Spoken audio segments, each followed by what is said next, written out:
Good? All right. Good evening.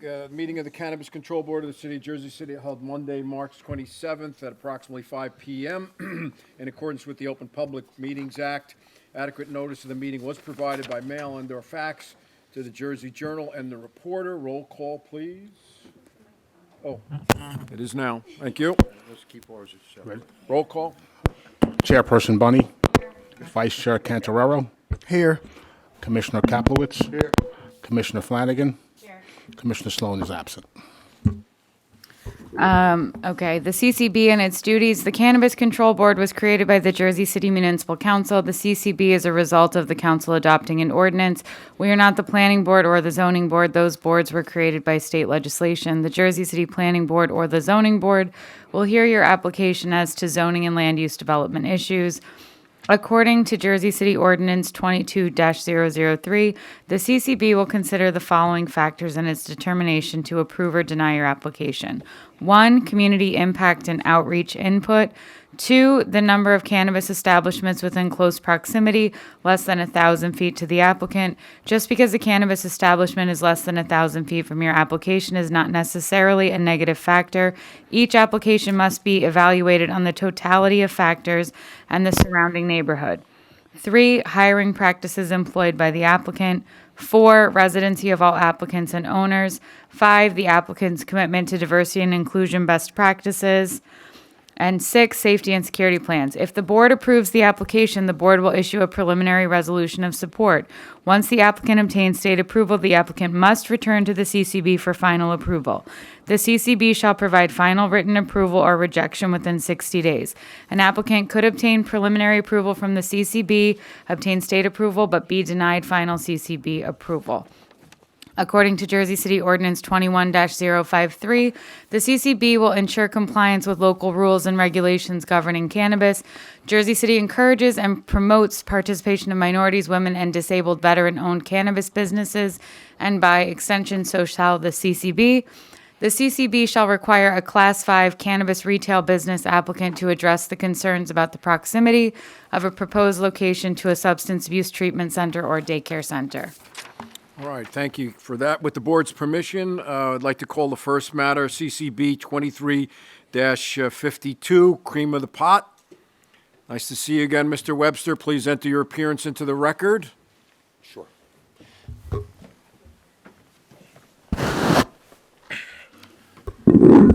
Good afternoon, Madam Chair, members of the board. Elnardo Webster from the law firm of Inglesino Webster. All right. May I? Yeah. Okay. I did receive a letter from the business administrator and a call from Mr. Baker, who is the city solicitor, indicating that this property is the subject matter of a Jersey City redevelopment agency, and that this board is not to hear this application this evening. We are a product of ordinance. We are not a regulatory body like the zoning board or the planning board, who has complete independent jurisdiction from the governing body. Unlike those two separate regulatory bodies, we do not. We report to the legislative branch and the executive branch. So unfortunately, it is my position, and I'm not sure about the rest of the board, but this application cannot be heard this evening. Go ahead, Mr. Webster. Obviously, I object. The property in question has simply received a letter from the redevelopment agency. And if you have a correspondence from Mr. Baker or the business administrator, I'd like it to be read into the record. Yeah, so I'm not sure whether there still is settlement discussions. In fact, the letter indicated if it wasn't resolved, i.e. the price of the property, then the city would proceed for, or I should say the attorney who represents whoever owns the property would proceed through eminent domain. So I'm not at liberty. You certainly can Oprah those documents, and I'm not sure what the municipal clerk's response would be. I'm asking a different question. I'm asking you to read Mr. Baker's or the business administrator's correspondence into the record, the one that they gave to you. Yeah. And at this juncture, the correspondence I had with Mr. Baker was simply a telephone call, and I just simply received an email from the business administrator indicating that the board should not hear the application this evening. I'm happy to read that I'd like you to read the email. if I can find it. Hold on, give me a second here. Okay, may I ask a question? Yeah, of course. Counselor, did the landlord, during any of your discussions in negotiating the lease, mention that they were subject to a taking? No. And you have the lease, and you can see the provision that expressly addresses that issue and what we're entitled to as a result. Yeah, so, all right, this is from John J. Metro Business Administrator, City of Jersey City. All, please see attached correspondence from the JCRA. 50 Journal Square should not be considered for any action at the Cannabis Board. Please notify the petitioner. And who is that email addressed to? It is addressed to the chair and Mr. Baker. This is most unusual. Can we take 5 minutes? I'm missing the chair. Thank you for your patience.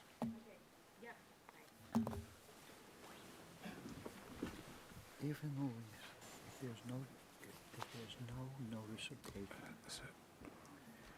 I mean, forget that. This is a legislative creation. No, I And the understand governing that. body tells you not to hear. Do you have something else to add? I'm not No, getting you're- anywhere. Yeah. I just What's wonder. that? Yeah. No, nothing. I Okay. had to take a phone call for my job. Okay.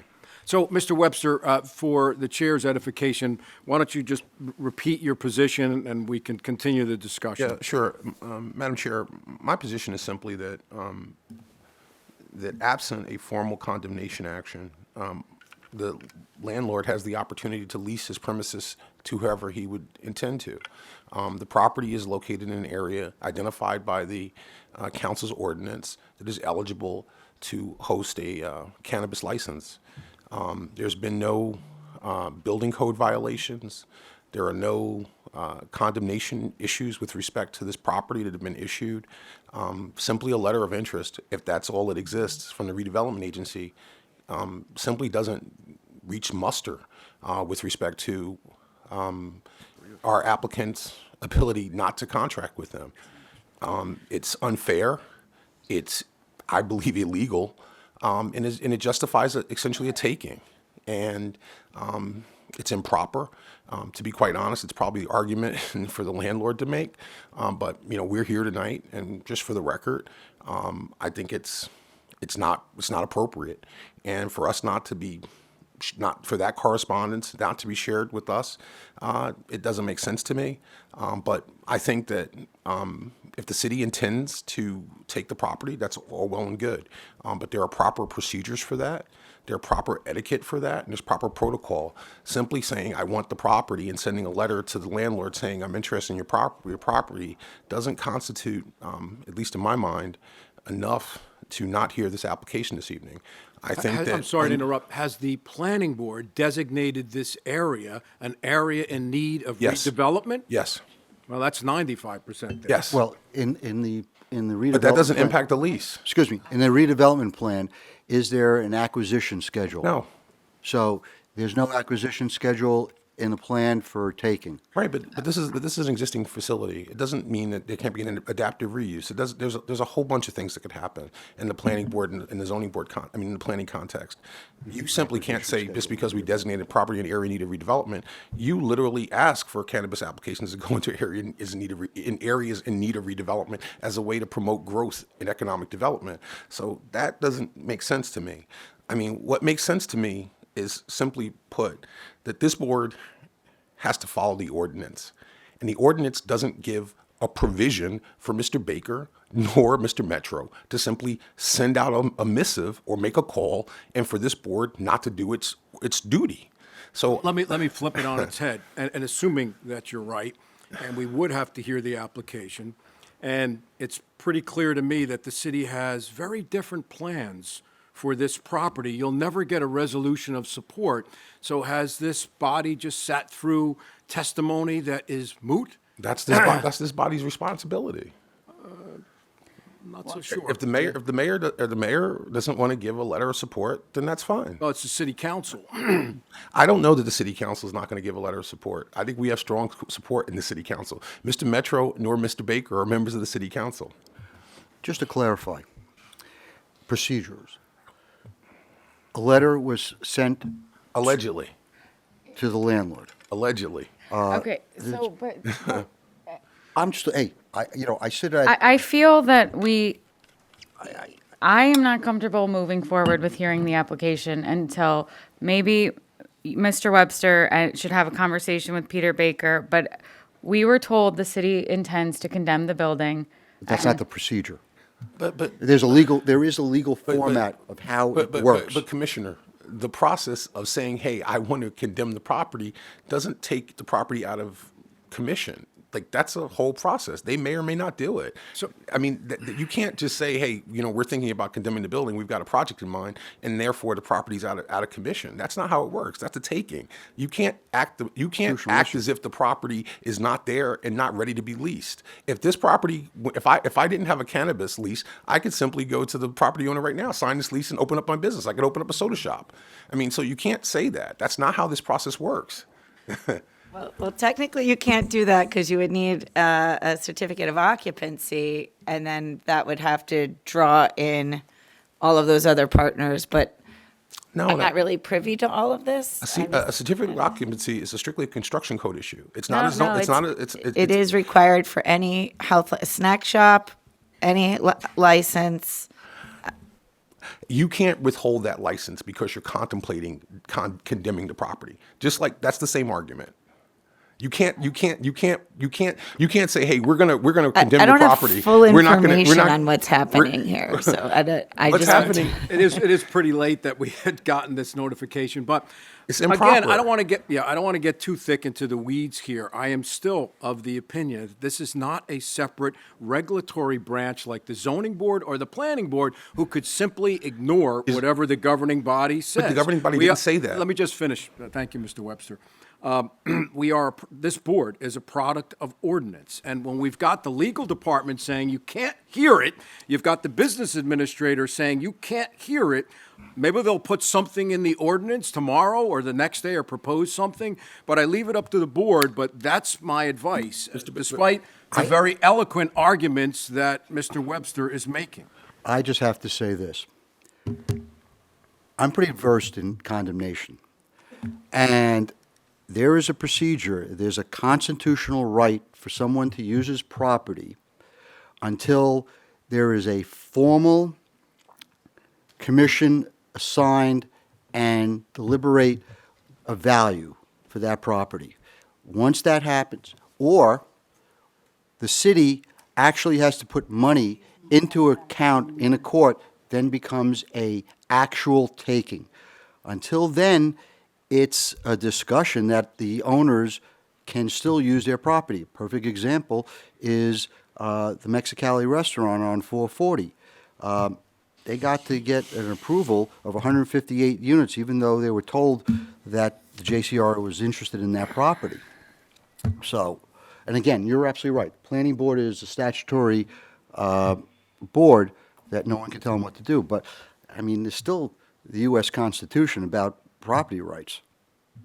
I don't disagree. The board needs to vote and decide whether we're going to hear this or not. Mr. Webster's been very patient. He's been very cordial. So figure out what we're going to do. I gave you my advice. I'd just like to say one other thing. I mean, so I don't believe that there's anything that's in the enabling ordinance that the city council passed that allows Mr. Baker or Mr. Metro to simply unilaterally send an email to take an application off the agenda. I believe that's improper, number one. Would you change your opinion if it came from the city council? Yes, absolutely. Does the business administrator speak for the city council? Absolutely not. It's divided government. He speaks for the mayor and the administration. The city council is completely autonomous, independent, third branch of government. We have 3 branches here. Would your opinion change if it came from the executive branch? I don't believe that Mr. Fulop has the authority. I think his authority in this application is to appoint board members and to give his letter of support. That's his authority in these applications. This is a council-driven process. Fair enough. Bring it back to the dais, either a motion to hear this, motion to adjourn it. I'm gonna wait for Commissioner Flanagan to come back. She's not, I believe she's recusing herself from this application, so.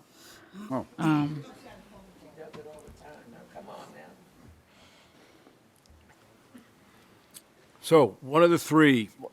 Well, why can't we just, carry it to another meeting until we get more clarification? I understand what Al Nardo is saying, and I respect what he's saying, but I also know we were told that we should not, the city is in active, I don't even know if the word was litigation, but that we should not be hearing the application until that matter is Settlement talks. resolved. Yeah, Correct. so a motion to adjourn would be appropriate, and no one's suggesting that we would be denying an application that we didn't hear. But Okay, so- Respectfully, Commissioner, the only reason the city doesn't want this application to be heard is that if this application goes forward and our client is able to perfect this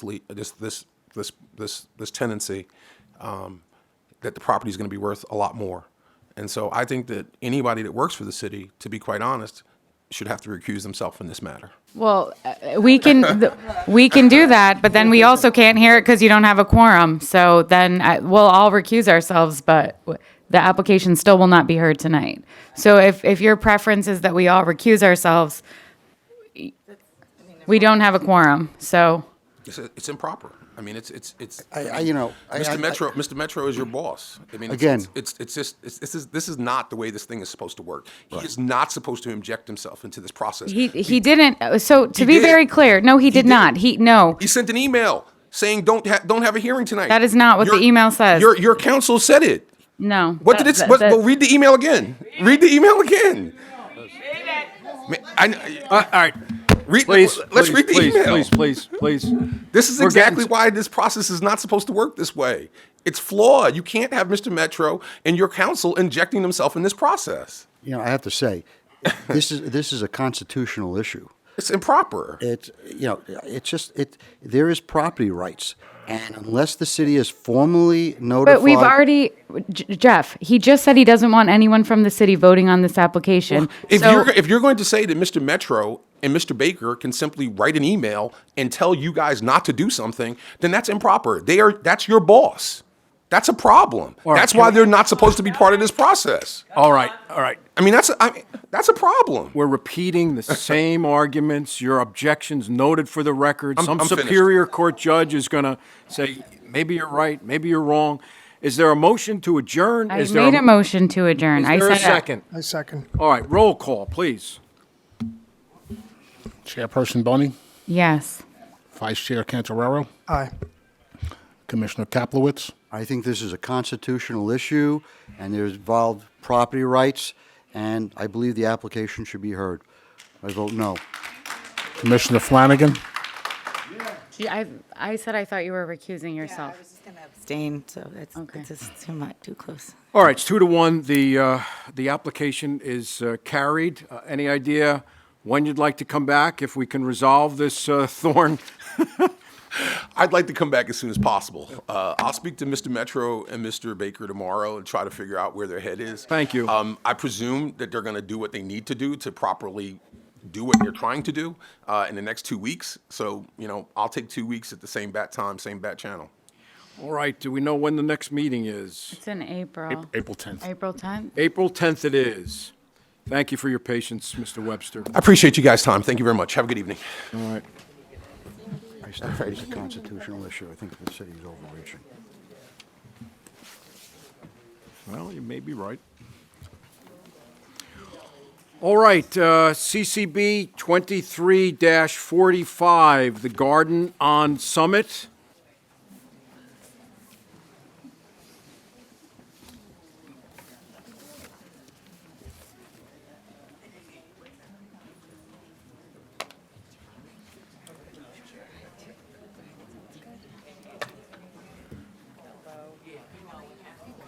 you're good. Stuff. I know. If you could please be so kind as to take the conversations outside. We do have another application. Jennifer, nice to see you again. Please enter your appearance into the record.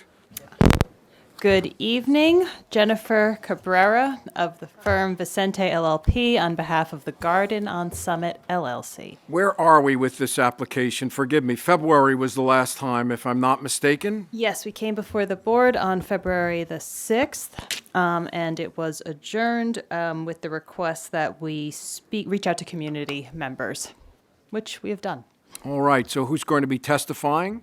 All right, well, let me just quickly recap. Sure. So the group is owned and by the CEO, Cindy Rothstein. Seated next to me is Stephen Rothstein, her husband, the director of operations, and Alejandra Fonseca, the director of community relations and is also an owner. Ali is going to be telling us a bit about some of the outreach efforts they've made over the last month. All right. Did I swear you in February? Do you recall? Yes, sir. All right, you remain sworn. Just Yes, please sir. state your name, spell your last name, and give us your address for the record.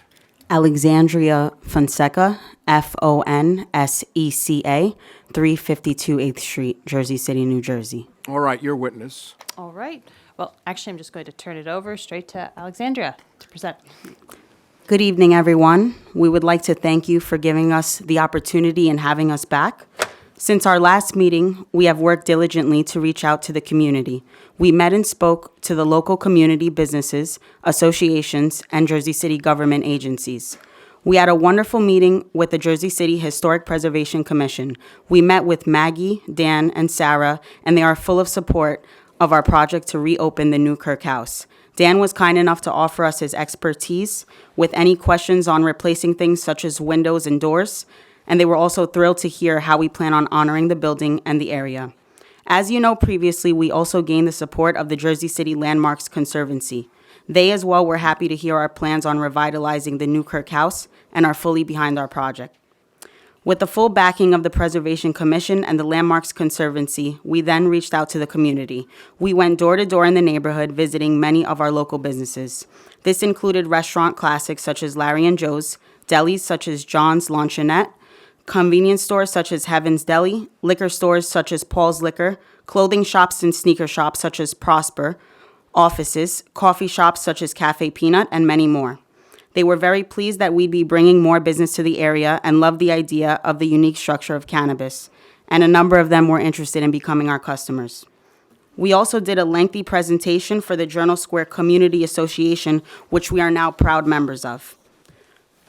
We were well received and answered any questions from the live community audience as well as the Facebook Live viewers. Additionally, we visited some local homes in the vicinity where I live near Courthouse Place. We received positive support from the neighborhood. We have a sampling of this support in 2 letters from Jay Scafidi, captain of the JCFD, or Jersey City Fire Department, and a lifelong resident, as well as Victoria Vogue, who was born and raised in Jersey City and is active in the community along with her family. We then met with the Hilltop Group and met with Katrina Boggiano and Laura Moss. We had a great meeting, and they were particularly enthusiastic that I would be a partial owner, considering that I'm a true local and I live in the neighborhood. With further regard to our commitment in Jersey City, we want to help beautify the community. We have met and will be partnering with the Jersey City Parks Coalition on a number of projects to help our wonderful parks. We are also supporting, right in our area, the new Courthouse Park Advocacy Group. Being right in Journal Square, this park is very important to myself, my business, and our Journal Square community. And I want to be involved directly to support them. Growing up as a kid, the closest parks were out of my district. My parents had to drive me to Pershing Field or the Oaks in downtown or Hamilton Park, and this is where I would find myself playing. I'm super excited to contribute to this advocacy group because I know that this will be the first park ever in Journal Square and will completely change the dynamic of the neighborhood. We've also made the decision to support a nonprofit called Community First. Community First resonated with our vision of working alongside and helping our community. Community First is a nonprofit organization committed to providing assistance and resources to families, individuals, seniors, and the youth of our community through a variety of services, community service, and programs. Overall, I wanted to add a personal note that I genuinely take this role of opening up a business, and it's been more impactful than I could have ever imagined. I've spoken to my neighbors from all ages and residency duration. From Mary Ann, who lived across the street from me my whole life. She's been living there for 40 plus years and comes over my house for the holidays. And that is a friendly face that I see every day leaving my home. To Rachel Sieg, a neighbor that I very much admire and someone who is very involved with the downtown Jersey City community. I have known Rachel since I was 17 for 10 plus years, and she is an amazing woman and someone who I look up to. One thing that I found is regardless who I spoke to, we all share one common vision. There is no ignoring the change that is happening as every day we see Journal Square being built up to this beautiful section of Jersey City, and most of us won't recognize it in 10 plus years. But we are all in agreement that much of the community culture comes from its residents and the businesses in place. Garden on the Summit has an undeniable commitment to reciprocate the support, the respect, and the love we have received from everyone back into the community. Ultimately, this beautiful historical structure needs to be restored and honored, and we are bringing it back to life. I am so grateful that the community trusts us to do just that. Thank you. Any questions for this witness? Hearing none, seeing none. Any questions from the audience? Did you submit any evidence of your support from these people? Yes, correct. I have, just have to look. 2 letters, 2 personal letters from 2 lifelong residents, as well as we'll have some, They came? Came last night, I believe. and there are also people here to speak on our behalf. Okay, so you said you met with Katrina Boggiano. Did you talk to Councilman Boggiano? No, I'll let Steve speak on that. Okay. Well, before you do that, any other questions from members of the public for the testimony this witness just gave? All right, hearing none, seeing none. Next witness. Did we swear you in the February? You remain Yes. sworn. Please state your name, spell your last name, give us your address. Steve Rothstein, Rothstein, 14 Masterson Court, Waldwick, New Jersey, 07463. Your witness, Ms. Cabrera. Well, you reached out to Councilman Boggiano. Yes, we did reach out to Councilman Boggiano's office, and we spoke to his aide a couple of times, and what she specifically said was that the community has been overwhelmed with the amount of applications. Thus, the councilman, being conservative, is not supporting any one application at this time, and he would not see us. But they've reached out to the Hilltop Group and Which sounds like had a very positive interaction. Absolutely. And everyone they have reached out to in the community. Is there anything from the Hilltop Neighborhood Group? Is There's there no any? letter, no. No. Okay. One of the Hilltop Group's biggest concerns was the building itself, and that with it sitting vacant for the longest time, that, now there's now graffiti on it, there's damages to it, and one of their concerns was that, we, eventually close on this and get the building taken over and get it back in shape. Any additional testimony from Mr.? Anything else you need to add? Not at this time. Any questions from board members? All right. Are we accepting contracts? Or Contracts? Sorry. Yeah. so you guys haven't closed on the property still, right? No, there's a purchase and sale agreement that is contingent on them receiving approval of this board. That works. That works. Yeah, it sure is. And only this board. It does not require approval from the city council even, which I don't think is a great idea from a lawyer's perspective, but Or the state, right? It doesn't include where the they state are. either. So, yeah, okay, yeah. No matter what, owning that building. there you go. It's a great building. Ah, there you go. Okay. And we want to restore it to where it is, and so does the community. All right. Any questions from the audience for the testimony that we just heard? Hearing none, seeing none. Any other witnesses? Nope, that's it. All right. We'll open it up for public comment. You're limited to 3 minutes, either for or against the application or anything else you may want to say with respect to this application. Hearing none, seeing none. All right, Mr. Giordano, nice to see you. You know the drill. Please grab the microphone. Let me swear you in. Do you swear affirm the testimony I'm about to give you the truth, the whole truth, and nothing but the truth, so help you God? I do. All right, please state your name, spell your last name, give us your address. Hugh Giordano, Giordano, 57 Argyle, Blackwood, New Jersey. Yes, And I'm gonna- it's a long drive. I'm going to speculate this is a terrible application and you're against it. Horrendous. All right. No. Go ahead. I'm joking, of course. Go ahead. So the UFCW has a labor peace agreement with this group. Again, this is a group that we absolutely do support for the fact that they're working class. They're from the area, and we want to see these types of facilities get up and running. If folks have been watching the news or reading the newspapers, we have these big MSOs in here that are coming into the state that do not support workers' rights and break the law openly and, snicker at the Assembly and Senate. This is not a group that's going to do that. This is a group that's going to be invested in the community, hire locally, work with us, whether it's our apprenticeship programs or it's our job fairs. And we want to make sure that small business thrives.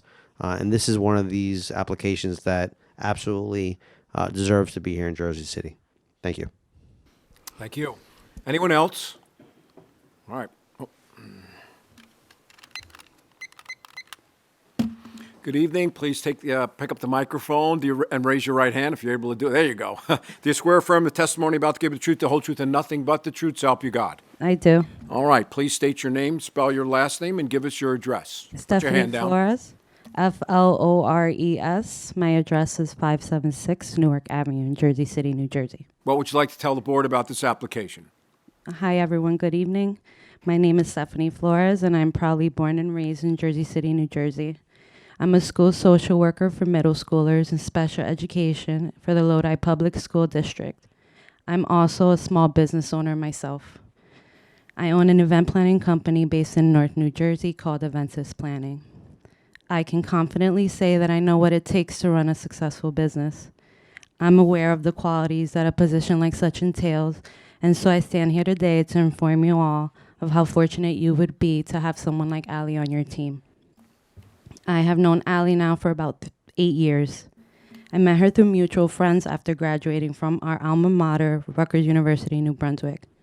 Shortly after, she pledged for my sorority and became not only my sorority sister, but a very close friend of mine. Then, shortly after that, we moved in together and became roommates. We lived together for 2 years. I've had the privilege of getting to know this incredible soul on a more personal level than most. With that being said, I can attest to her integrity, work ethic, and love for this neighborhood. Some of the things that I admire about Allie that makes for an amazing business partner is how knowledgeable, determined, and innovative she is. This was extremely evident during our time living together when I was able to witness how persistent she was in doing away with corporate and becoming a real estate agent. Or during our daily conversations when I share my business ideas with her and she offers assistance and support in bringing my visions to life. I'm very fortunate to know her and can assure that you will also be just as fortunate to have her on your team. Lastly, I just want to add that as a McKinley Square resident, I think it would be pretty freaking cool to have a dispensary on the Journal Square Strip. Yes, Allie and I are now neighbors. We clearly can't live without each other. Thank you so much for your time. Thank you. Anyone else? Please raise your right hand. Do you swear affirm the testimony about to give you the truth, the whole truth, and nothing but the truth, so help you God? I do. You can put your hand down. Please state your name, spell your last name, and give us your address. My name's Casey Cruz. I don't think your mic is on. Okay. My name is Casey Cruz, last name Cruz. My address is 18 Cottonwood Street, Jersey City, New Jersey.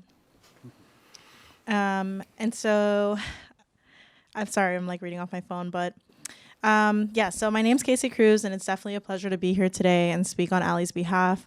I have known her a little over 13 years now, and she has proven time and time again that she is a reliable and trustworthy friend and colleague as well. Just like Allie, I'm a part of a multicultural business organization that continuously looks to educate, elevate, and empower our community. And so I've personally collaborated with Ali through our organizations to create and to lead a variety of events that have serviced our community. The immense amount of care and passion Ali puts into all of her projects is not something that you would see every day. As a lifelong resident of Jersey City, there is no doubt in my mind that Ali will make sound business decisions that will positively influence our community, not only because she's diligent and responsible, but because she genuinely cares. Ali is the type of example that we also want for our youth and our younger generation to aspire to be, an educated woman of color living out her dreams and giving back to her community, Jersey City, and also her home, Jersey City. Thank you. Anyone else? Hearing none, seeing none, back to the dais to discuss the application? Unless you wanted to sum up, I'm sorry. Go ahead. I suppose all I'll say in conclusion is they took the board's guidance at the last meeting very seriously, as you've seen. They've really been, Ali has been pounding the pavement, and the whole team has. They're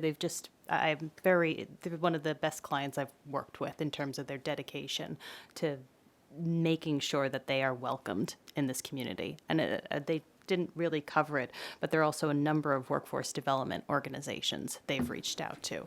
So I really, for what it's worth, I think that this is a very committed group. Thank you for that. Thank you. Back I to the want to make board. a motion in favor. I'll second it. Roll call. Chairperson Bunny, I'm going to vote no. I think there's too many yeses, so I'm going to vote no. Vice Chair, Not too many yeses for this applicant, just too many cannabis dispensaries in general. Vice Chair Cantorero, I vote aye. Commissioner Kaplowitz, I vote aye. Commissioner Flanagan.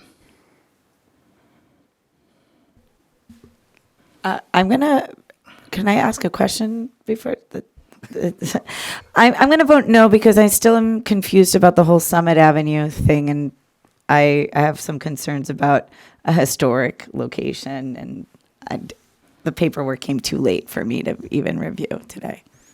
The motion does not carry. It's 2-2. I'm sorry. Is there anything we could answer about the paperwork? The only thing that came in today was a letter of support from the fire chief. Right, which I didn't have any time to read because it should have been here 2 weeks ago. It was sent in last week. Yeah, but that's the only one I saw. I saw the one from the fire chief last Thursday, and the one today was the same one that we got on Thursday.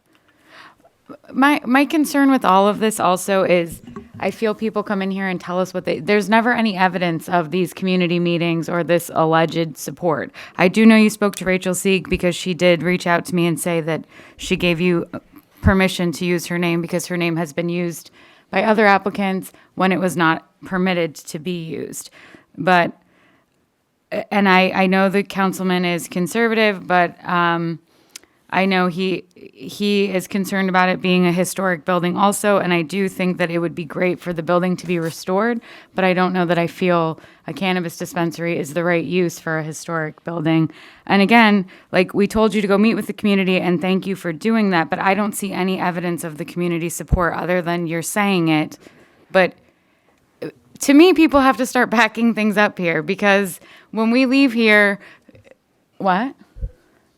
I just feel people need to show up at the meetings because for me, two people showing up saying this is my friend who is the minority owner of the business.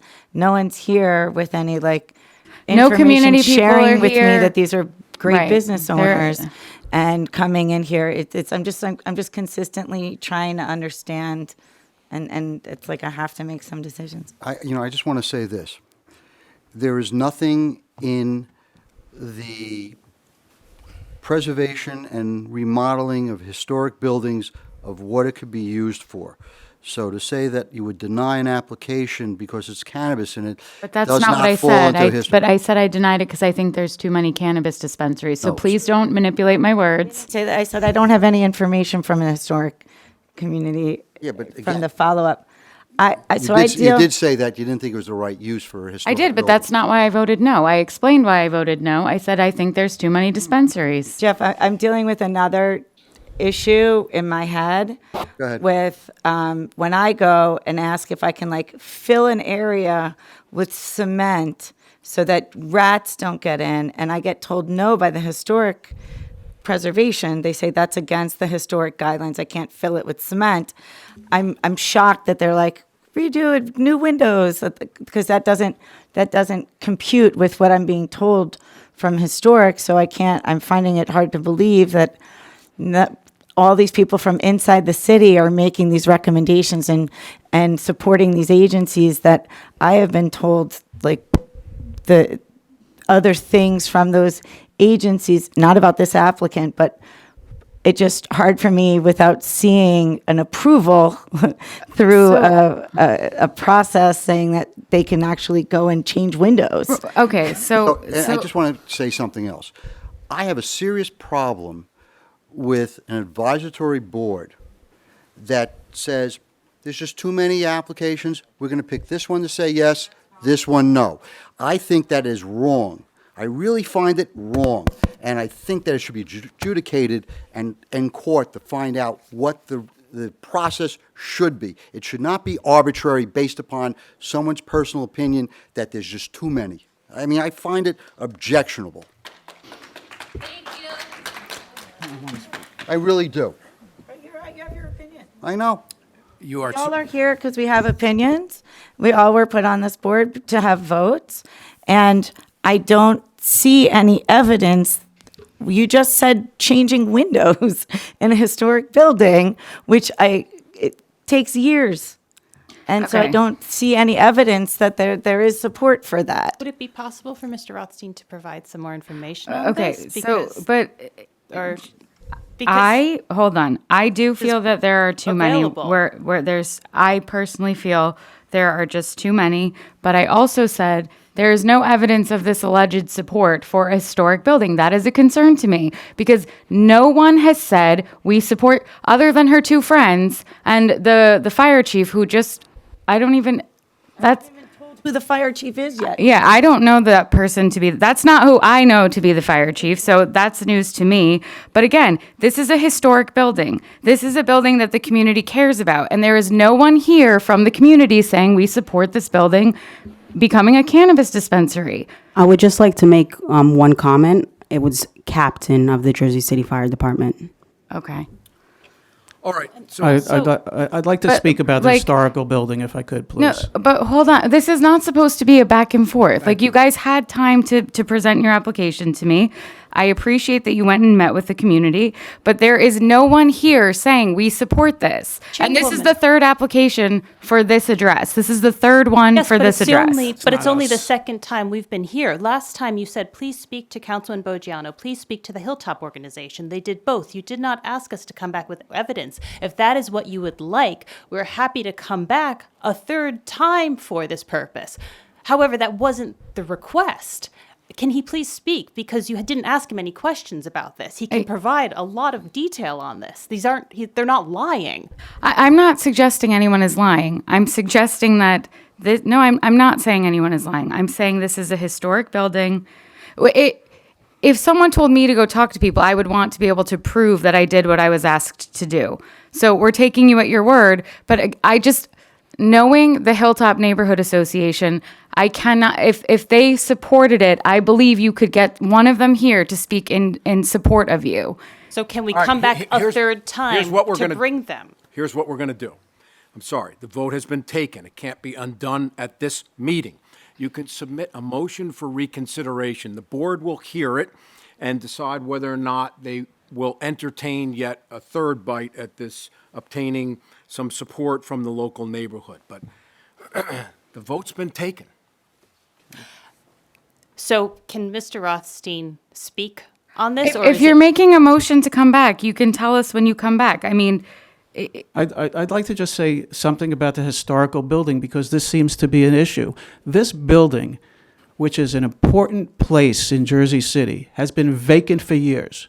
Nobody bought this building. Nobody was interested in this building. well, two other cannabis applications are interested in it, so that's not true. This is the third But we spent application a with this fortune address. of money to buy this property, to turn it into a cannabis dispensary, to revive this building that nobody's taken care of for all these years. And, to say, well, putting a cannabis dispensary in there, we have the support of the Conservancy. We have the support of, we had meetings with these people, and they all were in full support. And as talking about windows and doors, we had one of the people from Dan, from the board, say to us, I will help you replace anything. You have my support in doing anything. I don't see that. Where's the letter Where from is these that? That conservancies? I did not ask for letters, though. We're under But oath. it's never, in all the meetings I've been to, it's so rare that a letter is actually If you're brought in. telling me Typically- that Dan Reedon said to you, he will help you, if you're saying that to me. Yes. Right? And there's nothing in writing for me to see and honor that word, that makes it very difficult for me in a position internally in the city, right? Where a staff person said to you, they're going to help you, when there is policies and procedures in order to get through that process. So unless there's an actual application in front of him and there's an approval to that application, correct me if I'm wrong, that would become very difficult. Let's handle it this way. So I'm suggesting to the board that perhaps let's entertain a motion for reconsideration right now. We would need a motion followed by a second. That will reopen the vote. And then perhaps you may think about tabling it. You may deny it again. You may approve it, but at least let's. Okay, I make a motion to reconsider. I second. Second. Roll call, please. Chairperson Bunny, Yes. Vice Chair Cantorero, Aye. Commissioner Kaplowitz, Yes. Commissioner Flanagan. All right, so that denial or the lack of an approval is now undone.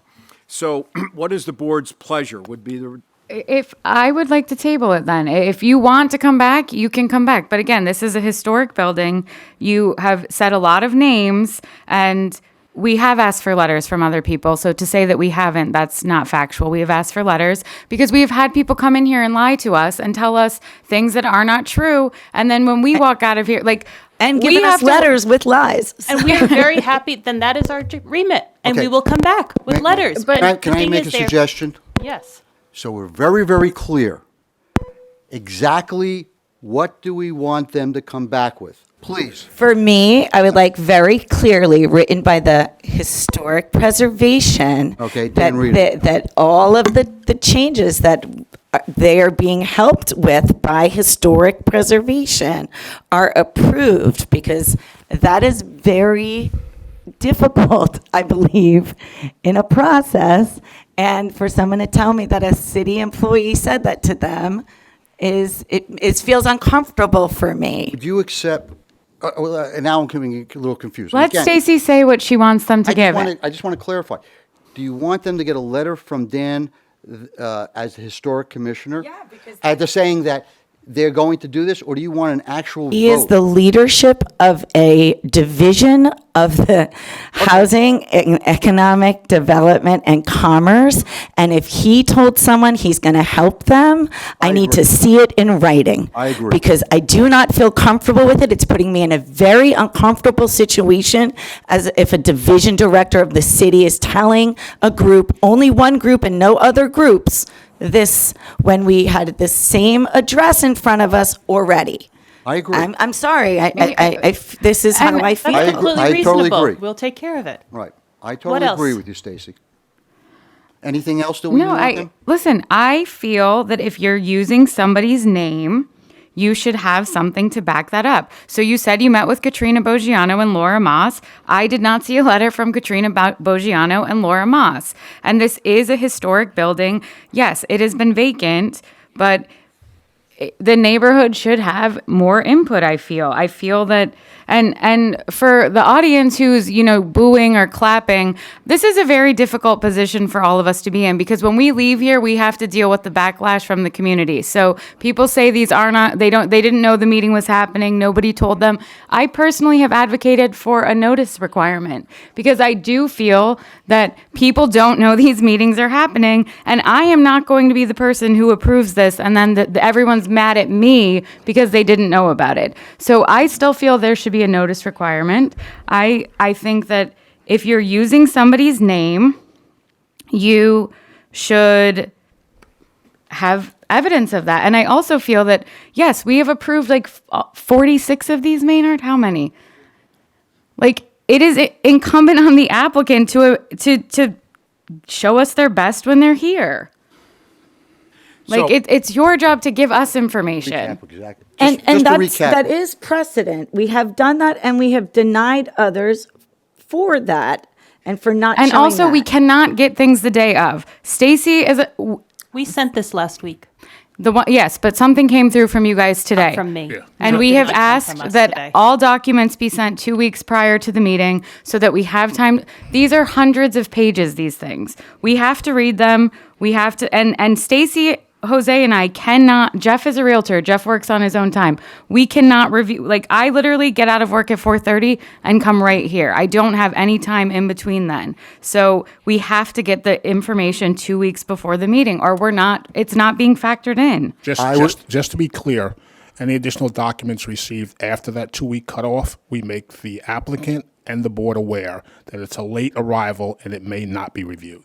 May or may not be reviewed. I would recommend that you request a meeting at least 4 weeks, a month from now.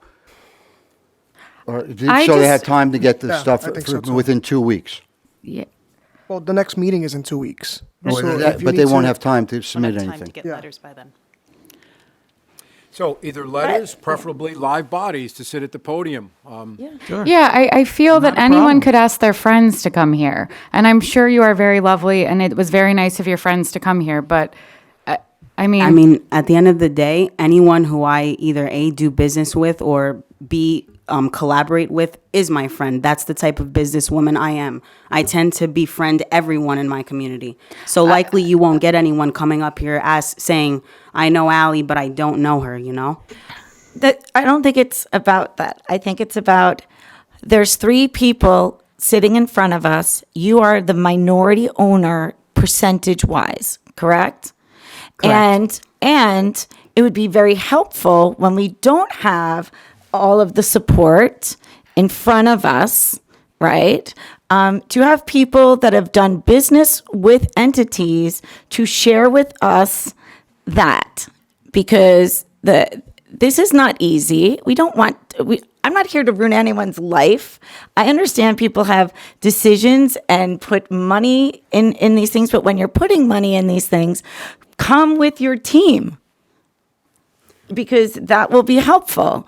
But telling me that one of my coworkers is going to help you puts me in a very uncomfortable place, because I have not seen any written documentation. I am probably one of the most accessible directors in this city, and people come right into my office and tell me everything they want. And I have not been told this, and so it puts me in a very uncomfortable situation.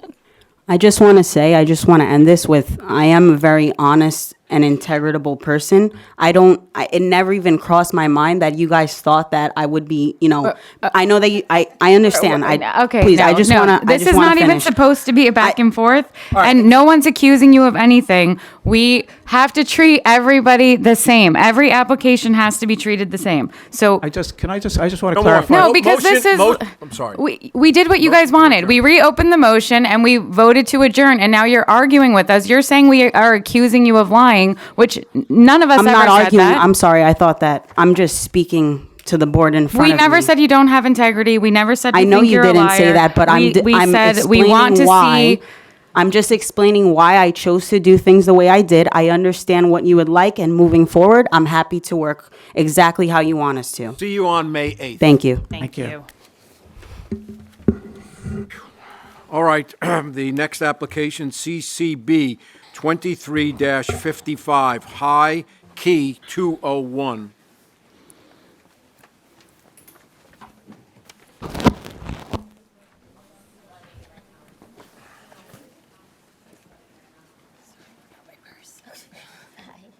Hello. How are you? I am doing fabulous. Good. Nice red. All right, Counselor, if you'd be so kind as to enter your appearance into the record. I'm glad to see that vests are coming back. It helps to keep everything in. Oh, okay. Pleasure to meet you. Nick Lewis of Nick Lewis Attorney at Law, 408 Newburgh Court, West New York, New Jersey. All right, why don't you briefly tell the board what this application is about, who the witnesses are, and we can get started. Yes, sir. So we have an application for a cannabis dispensary for a Class 5 retailer. We are blessed to be here and excited because we have, from what I've been following these meetings and trying to keep my eyes open while I follow them, but in general. Yeah, please tell us you don't watch the YouTube videos, 'cause I can't imagine anything worse. Well, yeah, I guess that's a good way to keep time, anyways. But the what I think differentiates us is we have a member of the Jersey City community who is the 51% owner, and we're in general, the applicants here are, from what I can tell, the exact people who the legislation was pointed towards for my MBE applications. We're not sort of the face of a larger corporation.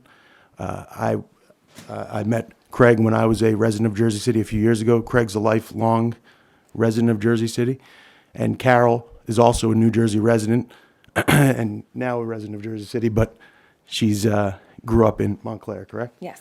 So we're all Jersey born and bred, and we are a micro business of literally two owners.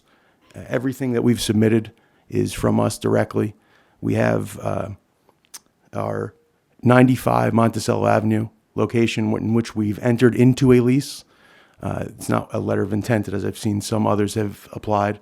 We have a lease that we've actually entered into, and I very much look forward to introducing you to both of these people and letting them tell you about their qualifications. So, Mr. Lewis, I see that Mr. Davila, at least on February 19, 2021, lived in Bayonne. Is that correct? Yes. Okay, we'll get the testimony from him in a minute. But then sometime late November, I would imagine, 2021, he moved to Jersey City. So we'll get that testimony. And for the overwhelming part of his life before, you'll hear he's about as close to Mr. Jersey City as they come, sir. Fair enough. Who's your first witness? Mr. Craig Davila. Please raise your right hand. Do you swear affirm the testimony about to give you the truth, the whole truth, and nothing but the truth, so help you God? Yes. You can put your hand down. Please state your name, spell your last name, and give us your address. Just make sure your mic is on as well. Craig Davila, Davila. Address is 340 Bergen Avenue, Jersey City, New Jersey, apartment 300. Thank you, sir. Mr. Lewis, your witness. Sure. So, Craig, can you please tell these fine board members about your ties to Jersey City, for starters? Yes. First, I just would like to go on and say thank you for this opportunity to be heard. Again, my name is Craig Davila. I'm a lifelong Jersey City resident in Brunswick Estates neighborhood, which is now called City Crossings, downtown Jersey City, in Ward F. I attended PS number 9, MS number 4, in St. Anthony's High School, where I do have a resolution here from the City Hall with my name on it. I did not provide that because I just found it. It was 11 years ago. So, What's the resolution for? I played for Coach Bob Hurley. Oh, And I was okay. a part of the 2011 national championship team who went number 1 in the country. Oh, wow. Congratulations. Thank I hope UConn wins. Yes, go Coach Hurley. Yeah, so my family, my grandmom, exactly, she migrated here from Puerto Rico in the 1950s, and we've been in downtown neighborhood, Ward F, ever since. In 2019, when cannabis was introduced to the ballot, that's when my partner, Carol, and I, we started doing our due diligence, and we started receiving emails saying that, cannabis is going to be prioritized to the people who've been affected by the war on drugs. And once I heard that, Carol looked at me and said, this is you. And a flashback came to my head right away. July 31st, 2002, at the age of 10, I was not involved, but I was in the community where there was a raid in our neighborhood, where there was 24 male adults taken away from the community, and then I was able to take that negative and turn that into a positive. From there, I had attended Jersey City Boys and Girls Club with Gary Greenberg, and that's how I was able to play basketball for Jersey City Boys and Girls Club All-Star team and attain a scholarship to St. Anthony High School. After St. Anthony High School, during the summer times, I couldn't work. Coach Hurd did not allow anybody to work during the season. We have to be in a house at a certain time. So in high school, I was getting that, that father figure that I didn't receive at an early age. After St. Anthony's, I was working at the Boys and Girls Club as well during the summer times. After graduating St. Anthony's High School, I went to Essex County College, where I got my associates in liberal arts, and from there, I had 0 scholarships. I was an athlete, coming from Coach Hurley. He got 100% acceptance rates to universities and colleges, and I didn't have a scholarship after junior college. So what I did was I did my due diligence and my efforts, because I had 2 options: come back here to Jersey City with no money, no job, and a 1-year-old daughter, or get on my horse and contact every Division I, Division II school to receive a scholarship. And that's exactly what I did. Out of 100 colleges and coaches that I emailed, only 1 respond. And that was the college that I was able to graduate, Harris Stowe State University in St. Louis, Missouri. And it is a HBCU. So, and I attained my bachelor's degree in urban sociology. In 2007, I graduated. I returned home to Jersey City and became a foster care social worker in New York City since 2018. And 2022, that's when I decided, due to 2021, October 19th, 2021, I had lost my sister due to domestic violence on Woodlawn Avenue. And that right there, it made me not, work in the foster care, because I was dealing with families who was deeply involved in domestic violence. And, it kind of took me out of helping, the families in need. And that is the reason why I deeply want to work with Women Risings. I did visit the facility. I was given a call. I emailed the director. I did not get a response. I will continue to do my due diligence each week. Of course, me being a social worker, I do have experience with not having people respond at a timely manner. So I will continue to do my efforts. And since I returned home from Jersey City from college, I didn't leave. I didn't stay in St. Louis. I didn't, go to California. I came back to Jersey City because this is my roots, and I felt like I have a blueprint to continue to help the youth in the city who's like me, involved in, deeply in the drug raid at 10 years old, and able to take that negative to the positive. And that is why I'm here today. I'm here to, to be able to help the youth and not only just the, people who need help regarding the cannabis and the sponsorship program, but also the youth. I do have a nonprofit called Strag Athletics. Since 2017, I was working with the Jersey City Recreation. I work with Pat Devaney at the Boys and Girls Club. I work with Mandy Johnson at 17 school in 2021, 2022 at having basketball programs at the 17 school.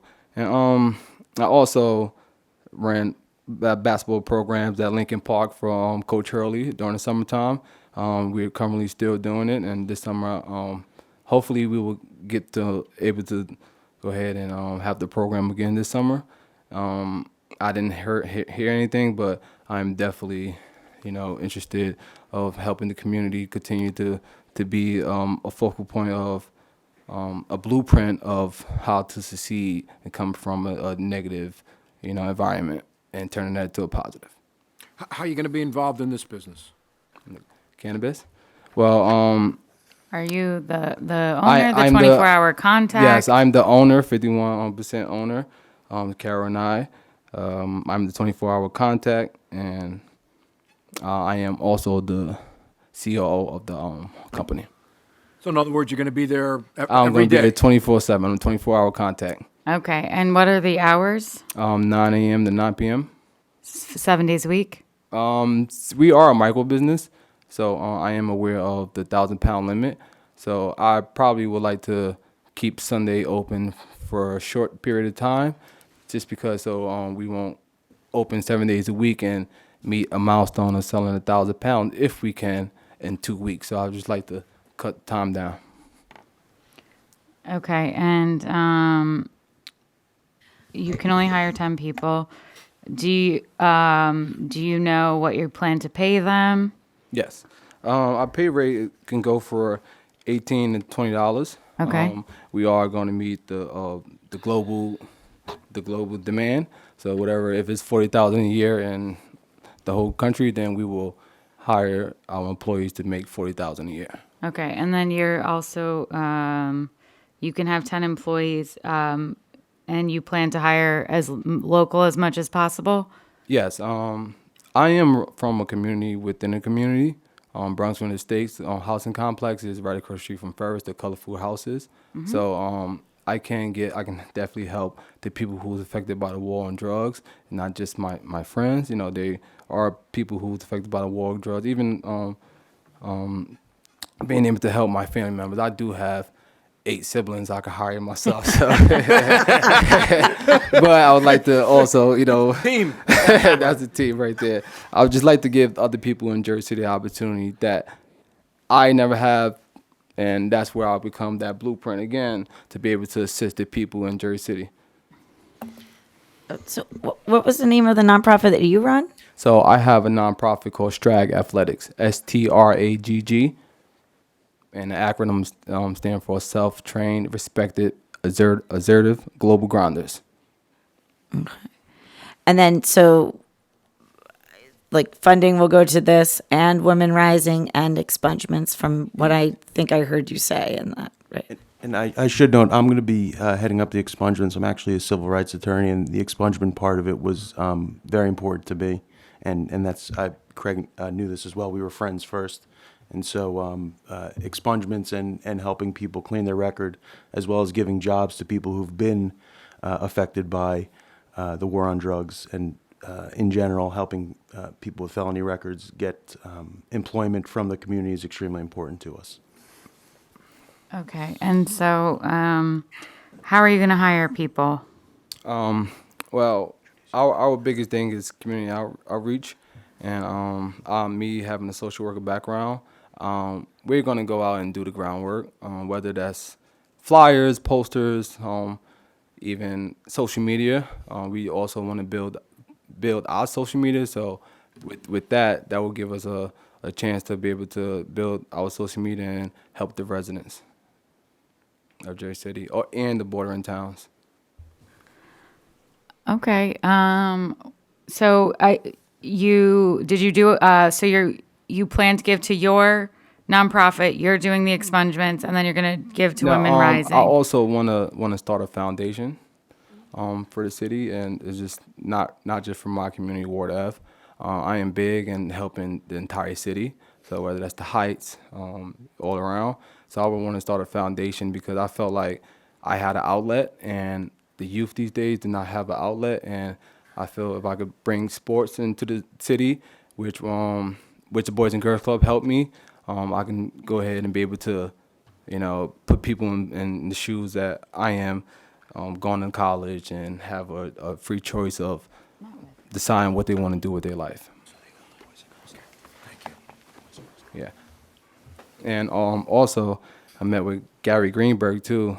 There is a music studio that is in the Boys and Girls Club, and our president is a A&R for a record company, and we would like to collaborate with Jersey City Boys and Girls Club and put on music and get kids involved in the music industry, or try to help them figure out a plan, whether that's instruments, learning how to produce, learning how to be a singer, a writer, just give people different outlets and not just one. First time I heard that. It's pretty interesting. Yeah, they partner with Hip Hop Public Health. It's really a cool project there. I have a question because this is in the Special Improvement District, right? Have you sat with It's Michelle? 95 Monticello, Jackson Hill, redevelopment zone, yes. You did speak to Michelle Massey? Oh, no, met with Councilman Gilmore. I also did my community rounds. I stay on Virginia and Bergen, so it's just nothing just to walk down to Monticello. And I did meet with the owners of the bike shop that's nearby. Two brothers who also went to Ferris High School. I visited local barbershops where they did inject. Our landlord, he do own a business, 93 Monticello, so we had his approval as well. And support. All right. Anything else from board members for Mr. Davila? Hearing none, seeing none. Members of the public, questions and questions only on the testimony from Mr. Davila. Hearing none, seeing none. Next witness, Mr. Lewis. Sure. And now, probably the smartest and best move that Mr. Davila ever pulled was, as you mentioned, his partner, Carol Johnstone. I would love to tell you all she's going to bring to the table. Welcome. Please raise your right hand. Do you swear affirm the testimony about to give you the truth, the whole truth, and nothing but the truth, so help you God? So help me God. You can put your hand down. Please state your name, spell your last name, and give us your address. My name is Carol Marie Johnson, Johnson. I live at 63 Glen Park Road, East Orange, New Jersey, 07017. Your witness, Mr. Lewis. Sure. So, Carol, why don't you first tell us about your education and career to date? Yes, so I was born and raised in Montclair, New Jersey, where I attended Montclair Public Schools. I then went on to attend the #1 HBCU in the country, Spelman College in Atlanta, Georgia. And after graduating with my bachelor's degree in economics, I went to pursue a career in corporate America. I highlight these 3 milestones in my life with the intent for you guys to truly understand how deeply rooted community service has been instilled in me since a child. My primary outlet for community outreach was through my church, St. Paul Baptist Church in Montclair, New Jersey. I was a part of every ministry a youth can be involved in: the handbell youth choir, the singing choir, the liturgical dance, the usher board, the chimes, you name it, and I was a part of it. A few examples of how I've served as a child was faithfully making Thanksgiving Day baskets, Christmas baskets, Easter baskets, things for people to eat. You know, my community has to eat. I would faithfully do that every year and still continue to do that. We would host youth explosions. For those of you not familiar with the youth explosion, it's basically a ministry conference for youth, and it includes performances by musical artists, speakers, group activities, and worship service. This was basically an outlet for people to come together in different churches of the youth to see what other churches are doing, to spread cheer, to worship together, to fellowship. We would even simply just Christmas carol down Bloomfield Avenue, if you're familiar, just to spread holiday cheer. It's very tough for certain people during the, holiday season. So it's very important to just simply spread positive energy and cheer. My favorite community service project that we did at my church was hosting youth victims of Hurricane Katrina in our homes for a summer. I was also involved in the summer camp that was provided for them during the day. So that was just really special to me, to be so fortunate to be able to open my home to youth and children that don't have that opportunity, especially after Hurricane Katrina. After making a change in my own community, I couldn't stop there. I went to Spelman College, and I'll just name a few things that I've done there. I was a part of the Enactus organization, which stands for Entrepreneurial Action Made by Students Around the World. This is an organization with a longstanding commitment using entrepreneurial action as a catalyst for progress. One of the main events that we would host is having the AUC, which is stands for the Atlanta University Center, which consists of Clark Atlanta, Spelman College, and Morehouse. Anybody a part of those schools who had their own businesses, minority, you can be any color or whatever, anyone who attended those colleges, we would come, we would host a career fair, and just to see what everyone's up to. If people needed a job or anyone's hiring, we'd have that outlet for people as well. I was also a part of the Morehouse Business Association, which is our brother school. I was a part of the executive board where I would help host panels where Fortune 500 companies, for example, Wells Fargo, Boeing, Citibank, you name it, they would come in and basically recruit for us. And I was a part of those conversations, you know, calling up the recruiters and all of that to host those experiences. I was also a part of you know, putting together something called a business symposium. And what that is what I just mentioned. Wells Fargo, Citibank, Boeing, any of those companies would come, and we would have students be with a particular representative of that company to be able to solve a problem that that company would have. From there, I met the recruiter for Dell EMC, where I was able to land an internship in Boston, well, Hopkinton, Massachusetts.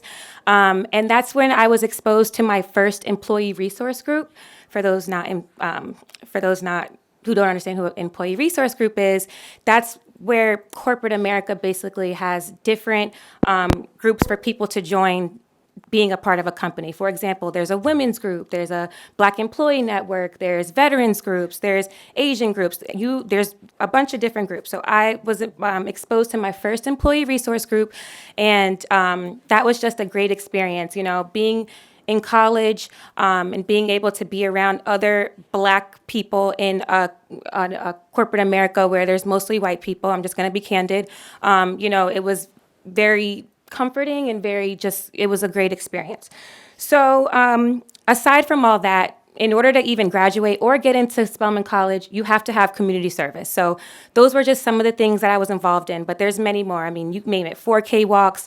I even had this one where we had to basically be homeless for the night, and we would have nothing, no phones, no nothing, and we would sit on the Atlanta AUC Center and pretend to be homeless. Like, those were the type of community service outreach I did.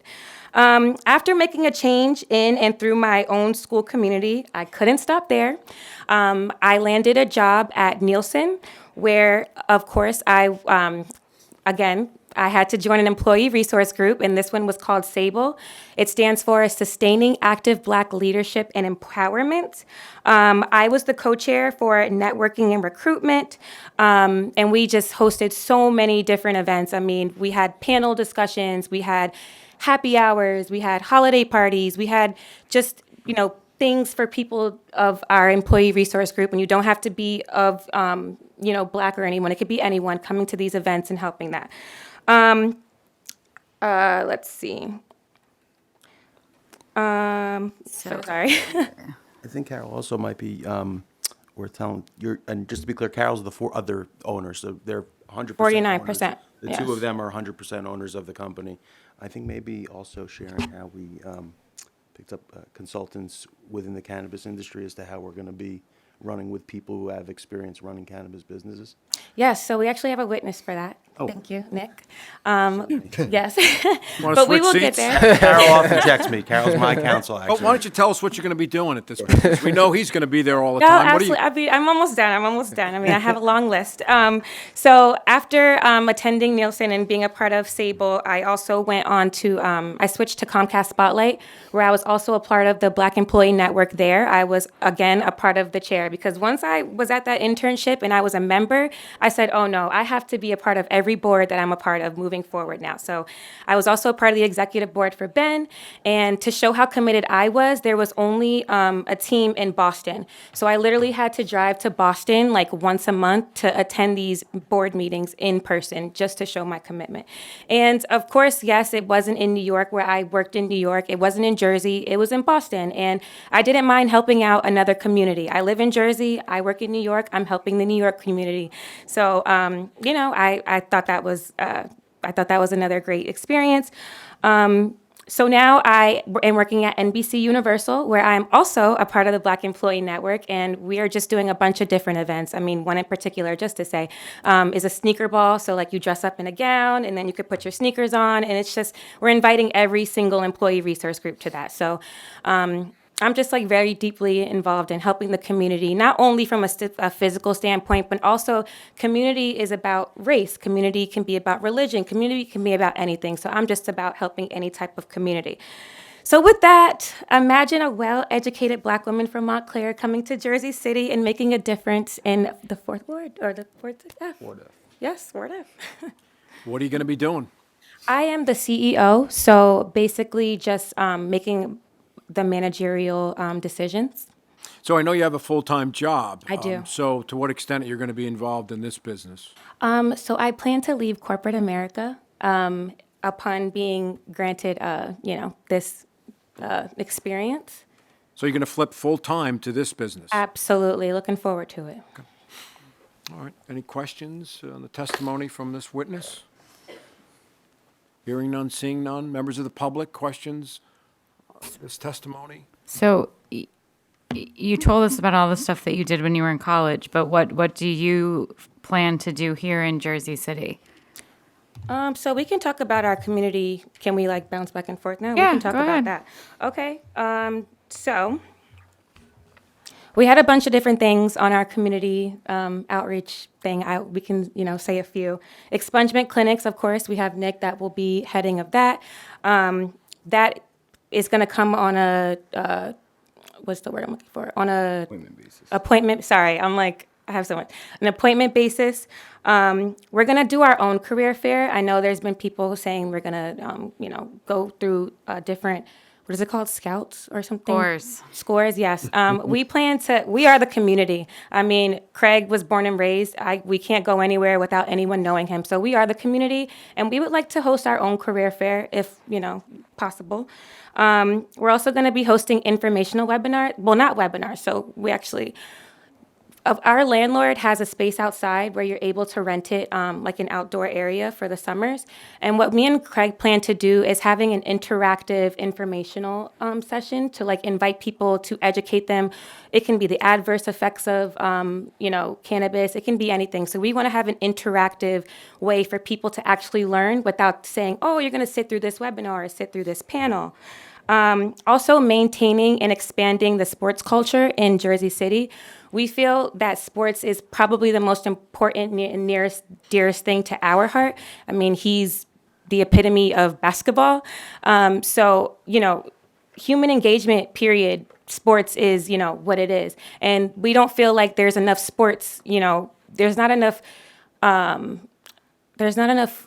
sorry, I'm really, I'm trying to explain this. Extracurricular activities? No, there's not enough, Extracurricular activities. In the that city, in the too, yes. community. There's not enough extracurricular activities. People aren't really highlighting sports. He was a part of the Boys and Girls Club and had the outlet to go, pursue a career, pursue, basketball, but they don't have that anymore. So we're trying to come in and make the sports community even bigger. He's already a part of it, so we're going to, make that.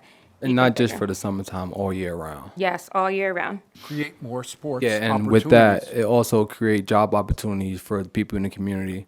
We could get football, basketball, baseball, and soccer alone. That's 20 jobs available for the community. And is that through your nonprofit, or is that It would through be the through our- cannabis work? It'd be through we would be able to have the funding from the cannabis to incorporate that in the community. Even work alongside with the Jersey City Recreation. And Craig also coaches basketball. Currently, I coach at Roselle Catholic High School. Past 2 years, we won a state championship. I also coach AAU basketball for New Jersey Scholars, which is a Nike EYBL youth team. So all year round, I'm encouraging youth and be able to give my knowledge and my experience through the youth and be able to, help them guide themselves. Craig, can you talk about the basketball, the fact that we want to use the parks? So I'm going to just ask to talk about the cannabis work specifically. It sounds like you're very committed to the community, and your social impact is sort of embedded in who you are from what you've mentioned. So maybe if we can focus on the brass tacks of the business in a neighborhood that we like to see redevelopment and work happening. And well, for starters, we are in an impact zone. The stores on that street either don't open or they close at 2 p.m. We want to come in and we want to change that. We want to make the front lawn, look good. We are very close with our landlord who has given us the opportunity. I mean, it was very hard to secure a location. We would have been here a lot a lot earlier. He's on board with us. You want to continue? Yeah, basically, we just want to give the opportunity for the city, whether that's the expungement program, being a consultant for Jersey City residents. Upon opening, we will also have a consulting room, a little large where you could sit numerous people in. We just want to make that available to the local residents. So whether that's could be consulting, expungement, that would be made available for the Jersey City residents. Also, as far as Monticello Avenue, I did also grow up on Virginia and Bergen, so this is kind of my area as well. So I just want to be able to lighten it up. If you walk in certain areas, it's real dark. I feel like I am a Jersey City resident, an active community member, where I feel like if I bring cannabis into the city, a lot of things can be controlled. It cannot be stopped. But as far as a lot of effects by the war on drugs, I feel like I have a lot of community impact where I could take some people that's affected by the war on drugs and insert them to a cannabis and have a career through that. And and also and I'll let Carol get into this a bit, but what was most impressive to me working with Carol and Craig as far operationally, as far as to ensure the business is successful so that they were able to do everything we want to do for the community. Carol, through extensive research at least over a year period, interviewed numerous consultants and advisors to be working as sort of who've been there and been successful in generating cannabis business in other states. And we've retained advisors that I'll let Carol speak with you about, but just so that we know what we don't know about the business end of cannabis. So that I thought what was most impressive, instead of having ego, went out and found the people to at least advise us on the day-to-day, whether the accounting, et cetera. So I'll let Carol talk about that group as well, from if what you're asking for, day-to-day working. Yes. So I have the background in corporate America. I have no experience in cannabis, so it was upon us to do our due diligence and figure it out. We actually even went on a trip to Arizona and we met with the cultivation owners. They showed us around the facility. We met with people that we never imagined, like the price tag on these people that we've never even imagined being in the room with. And it was just such a fulfilling experience to know that we could bring that to here and make a huge difference. I'm, again, in corporate America, I understand the ins and outs of business, but I don't know what I don't know. And throughout this process, Craig and I have been the only ones we did our entire application. We did all of the research. We talked to Markia over there. I mean, when you were missing something, we went out and we found the answer. So we're very just, Yeah, I would like to add, during our trip to Arizona, we were the person who built our business plan.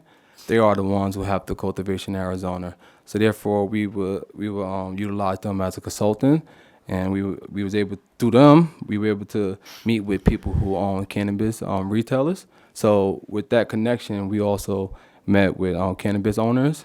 We also been speaking with Lavetta Willis, far as part of that is Chris Weber, a business partner out in Detroit, Michigan, and they also have a 300,000 square feet facility coming in Detroit, Michigan. So we was able to utilize that connection and that consultant to be able to bring us here where we are today.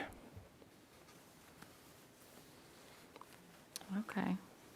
I feel like you had me until you mentioned a Wolverine. Mentioned what? Oh. All right, any other questions for the testimony thus far? I would actually like to make a clarification. So we're applying under 9597 Monticello. Do you guys have that lease in front of you? Yeah. You do? Okay. I just I wanted to read through clarify that. that because we kept saying 95. Well, it just says 95, so. No, so our lease. We resubmitted application 2 weeks ago, and we had to update So there was two separate applications. We couldn't do one with 95, 97 because it couldn't have a dash. So we completed an application for 95 Monticello Avenue and 97 Monticello Avenue, which is conjunction. It was a wall that was going to be put in so it can make it split, so it could be separate. When we first came in with 97, and throughout the weeks, we was able to obtain the other square footage, which turned the address to 95, 97 Monticello. So what's the total square footage? Because a micro can only be 2,500. Yep, so I'll explain that. The first lease that we had was 95 Monticello, where we attained a lease for a You first... don't have to give us the whole Yeah, the backstory. total- Just give us the The square total footage. square footage is 3,530 square feet. Yeah, so what happens is you can have 10,000 square feet, but only 2,500 square feet can actually touch the cannabis Yes. plant. Right. Meaning the cloning room, the dry room, the actual cultivation room, the mother room, whatever the case Okay. may be, but you're limited to 2,500 square feet. So, Yes. so Yeah. to clarify, not the office space. So that- Bathrooms, office, Yeah, okay. So conference just- room, if that's what you want to do, that's what you can do. And that's where we're gonna leave that blank. So when we do expand, we could utilize it and add whatever we need to add. The hope would be eventually to apply perhaps for a consumption lounge down the road, but less than 2,500 would be used for the space. Total business operations. And they have room to grow. In fact, after a year, if you can prove to the state that demand far exceeds supply, they can turn their micro into a standard business and go up higher. Yes, sir. I don't know why you would with a dispensary, but Okay. Make sure you clarify that when you go to the planning board. Yes. Yeah. And, outline it. Yes. Are there any witnesses? any other witnesses? Can you speak a little bit on security plans? Yes. Very briefly? We'll have 24-hour security. We did hire Tony Gallo at Sapphirus. and we'll be Everybody utilizing knows him. Tony. He said we were going to have him come, but he said that you guys don't want to see him You don't anymore. want to see it. So yeah, we hired. Who needs a friend? But he's got a shorter commute. And we just to also put on the record, we hired them back before the applications even came out. They were only doing a certain amount so that they wouldn't be flooded. And with the last savings that I had in my account, we paid to have our spot solidified with them. So we've been working with them since this was even a thing. Okay. So are there any other witnesses? Yeah. Jack. Well, if it's members of the public that want to give comments, we'll hold that off. No, we just have 1 minute. Just one witness, Jack, what's the last name? The gentleman he's from the part of the group that we were talking about. He's our with the consultant. cannabis Okay. experience. Oh, who has- he's a Okay. consultant. Right, All right. so if you have any definitely not questions as far as somebody operationally. that you know that wants to support. All right, please raise your right hand. Do you swear or affirm the testimony about to give you the truth, the whole truth, and nothing but the truth, so help you God? Please use the microphone, make sure it's on. And go ahead, state Yes, I your do. name, There spell we your go. last name, give us your address. Jack Correa, Correia, 1200 Lakeshore Avenue, Oakland, California. Oh, another one with a rough commute. Your witness, Mr. Lewis. Jack, what do you have to share with these 5 people? So I'll try to make this brief, but I don't think the microphone is on. He's just All not right, close you enough. got to hold it closer. is this better? Much. Okay, thank you. I'll try to make this brief, but Carol and Craig and I have developed a unique relationship. First, I want to say I'm a Jersey City product. Born in Margaret Hayes Hospital, attended 34th Public School, attended Sacred Heart. My daycare center was the Jewish Community Center on Belmont and Bergen Avenue, and I attended St. Michael's High School, and we played against St. Anthony's High School. We never beat them, but played against them. And then I attended college. Carol says her college is #1, Spelman College, but I attended the brother school, Morehouse College, and I'll say my school is #1 versus her school. But Carol and Craig came out to Arizona. I'm a cultivator. We have a marketing company and a technology company that deals with cannabis. And I wasn't there when they came to visit, I came later, but my partners told me about a couple that came to check us out and learn about cannabis. And I was like, where are they from? He said, Jersey. I said, what part? Jersey City. So I said, oh, let me take this over. Let me be involved in this. And I've been out 3 times in the last month to check out the facility, we're going to help design the facility, make recommendations on products, just overall the business of cannabis. I think I would be the right person for this because I've had a lot of failures in cannabis. And from failures, you succeed after a while. I initially started out in California. California is a tough market. Arizona is what we call a limited license state, where it's difficult to obtain licenses, but the opportunities are greater and the cost of doing business is a lot cheaper in Arizona, which makes it a little bit easier. But one of the things that I was impressed with was with Craig's and Carol's commitment to community. I wanted to make sure that anyone that my company dealt with, 1, paid fair wages, 2, gave back to the community, health benefits. These are the things we talked about first before I would even engage with them in terms of coming on board as a consultant to assist them. We talk regularly, 2 or 3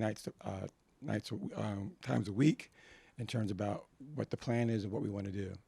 I'm very impressed with how they've gone about this and the research that they've done, and I think that they're going to be very, very successful, not only in business-wise, but just in terms of making a name, putting Jersey City on the map. And me, as a living here and growing up here, I was very committed to also giving back as well. So I'm very pleased and very proud to be part and back in Jersey City helping out. Thank you. Any questions for this witness? Anyone in the audience have questions? Questions only on the testimony thus far? Hearing none, seeing none. Any other witnesses? No, not at this time, sir. All right. Open it up to the public, either for or against the application or anything else you'd like to say. You're limited to 3 minutes.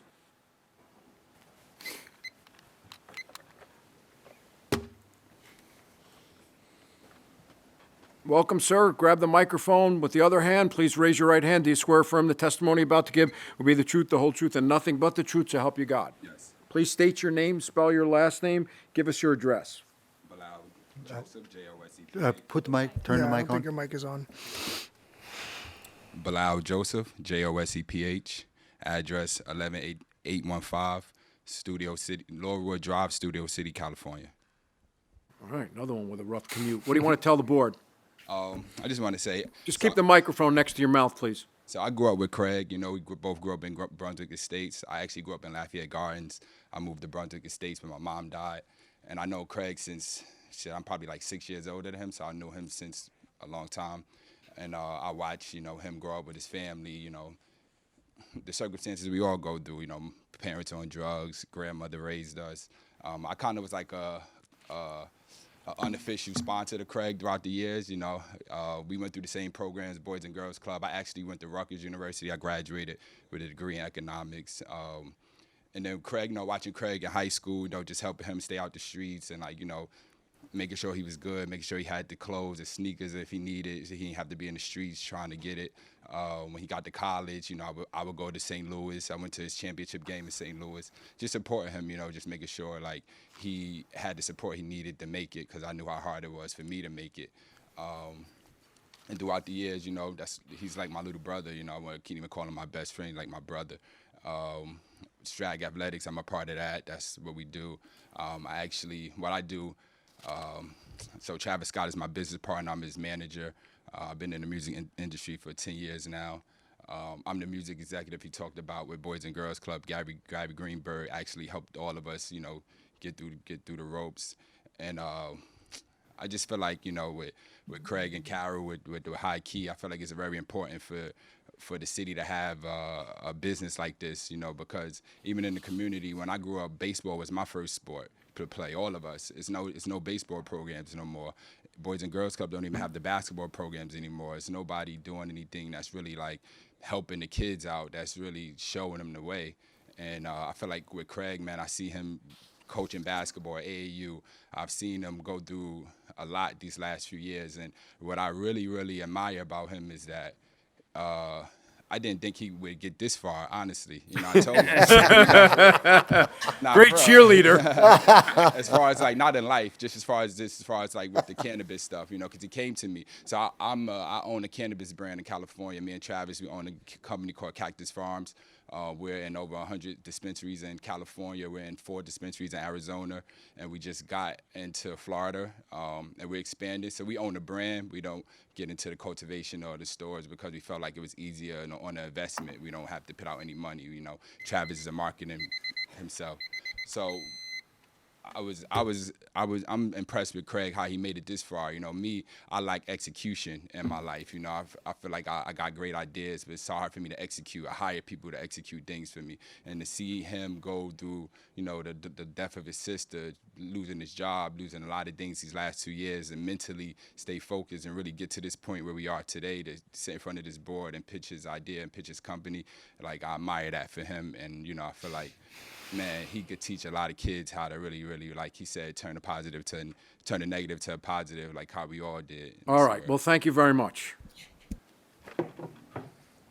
Anyone else?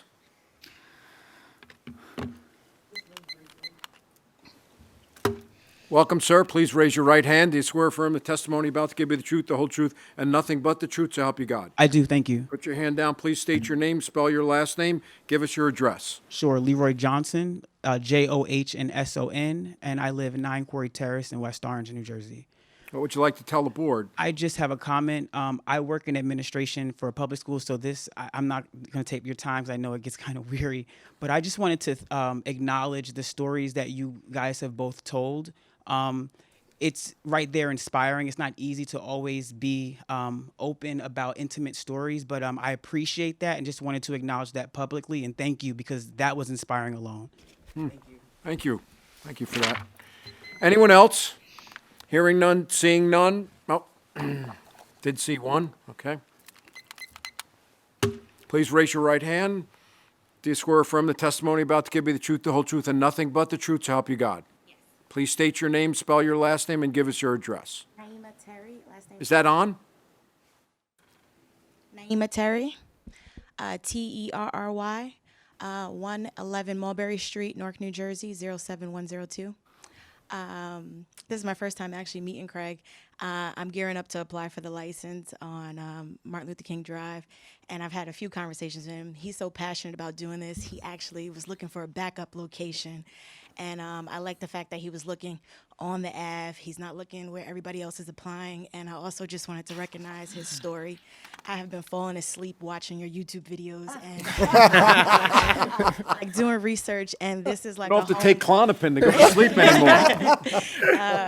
Just put the CCB board. I literally have been falling Meetings. asleep watching it, Down doing my machine. own research, and it's just so refreshing to actually hear a real Jersey City story. And that's all I wanted to say. Thank you. Thank you. Thank you. Anyone else? We'll try this again. Hearing none, seeing none. That public portion is now closed. Back to the dais. All right. I would like to make a motion to approve. We are supposed to consider residency and to give preference to women and minority-owned businesses. So I do think what your lawyer said is correct. Oh, and especially people who were negatively impacted by cannabis in their life. So I think that you check every single one of those boxes. So I make a motion I'll second. to approve. All right. There is a second roll call. Chairperson Bunny, Yes. Vice Chair Cantorero, Aye. Commissioner Kaplowitz. I will say this. I've known Gary Greenberg pretty much my whole life, and he is an incredible asset to Jersey City's and helped a lot of children, you know, and your story is very touching, and I think that both of you will succeed. I vote aye. Thank you. Thank you. Commissioner Flanagan. Aye. Thank you. Congratulations. Motion carries. Best of luck. Thank you, guys. you for Have your a good time. night. Thanks. Have a good night. Are you okay?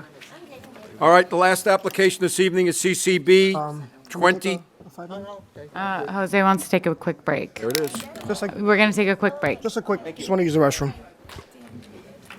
these? All the petitions are due for committee today, Oh. in addition to my $500,000 congressional appropriation. All right, we're back on the record in the matter of CCB 23-56, Green Stop Wellness. Nice to see you again, Rose. Please enter your appearance into the record. Rosemary Moyano Matos from the law office of Rosemary Moyano Matos, LLC, on behalf of Green Stop Wellness, LLC. So briefly, what does your client want to do and who are the witnesses this evening? Absolutely. So my client is here to support their application for resolution of support for a Class 5 standard retail business for leased premises located at 516 Tunnelly Avenue. Green Stop Wellness is an MWBE certified business with a conditional Class 5 retailer license that is wholly owned by Vansi Vidalia. Appearing on behalf of the applicant this evening is Bansi and her husband, Smeet Vikani, who is the company's COO. Bansi and Smeet are both intimately involved with preparation of the plans that were submitted to this board and are prepared to speak to all aspects of the application. All right, first witness then.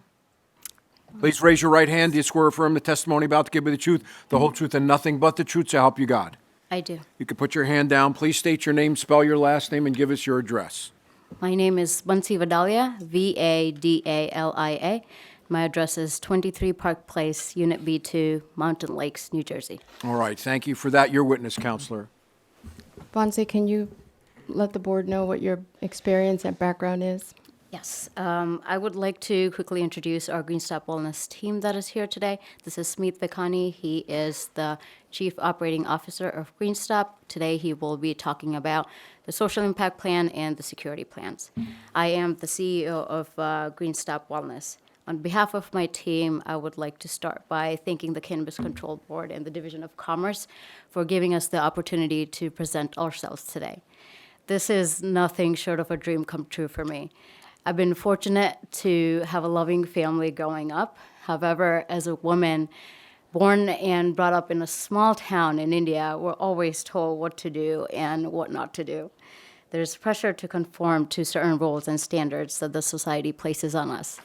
How to be a good wife, how to be a good mother always took precedence over how to have a good career or run a successful business.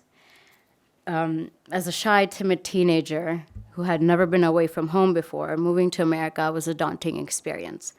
But through my struggles, I began to grow as a person. I became more confident, resilient, and more determined to succeed. I know that I still have a long way to go, and there will be more challenges ahead. But I'm proud to say that that shy, timid girl is now confident to run her own business she was always told she couldn't. In terms of my educational background, I have my bachelor's degree in biomedical engineering and my master's in business administration. I have been working in the IT industry for many years now, and I am currently a manager at a medical dispensary in New Jersey. Like many things in my adult life, cannabis was also very new to me. As a goody two-shoes kind of kid growing up, I was always told to stay away from cannabis, stay away from drugs, and I always did. It wasn't until a couple years ago that I was introduced to cannabis when my aunt was going through cancer and used cannabis for chronic pain and nausea related to chemotherapy. This piqued my interest and I started to learn more about it. Shortly after, I met my husband, who is also a medical cannabis patient. I started to have a different perspective on the taboo and stigma that is associated with cannabis. Something that has been thought to be harmful and a gateway drug is really a plant that can be beneficial in so many ways when used the right way. As I was experiencing a change in my outlook about cannabis, I was fortunate to be introduced to a medical dispensary in New Jersey and their very talented team.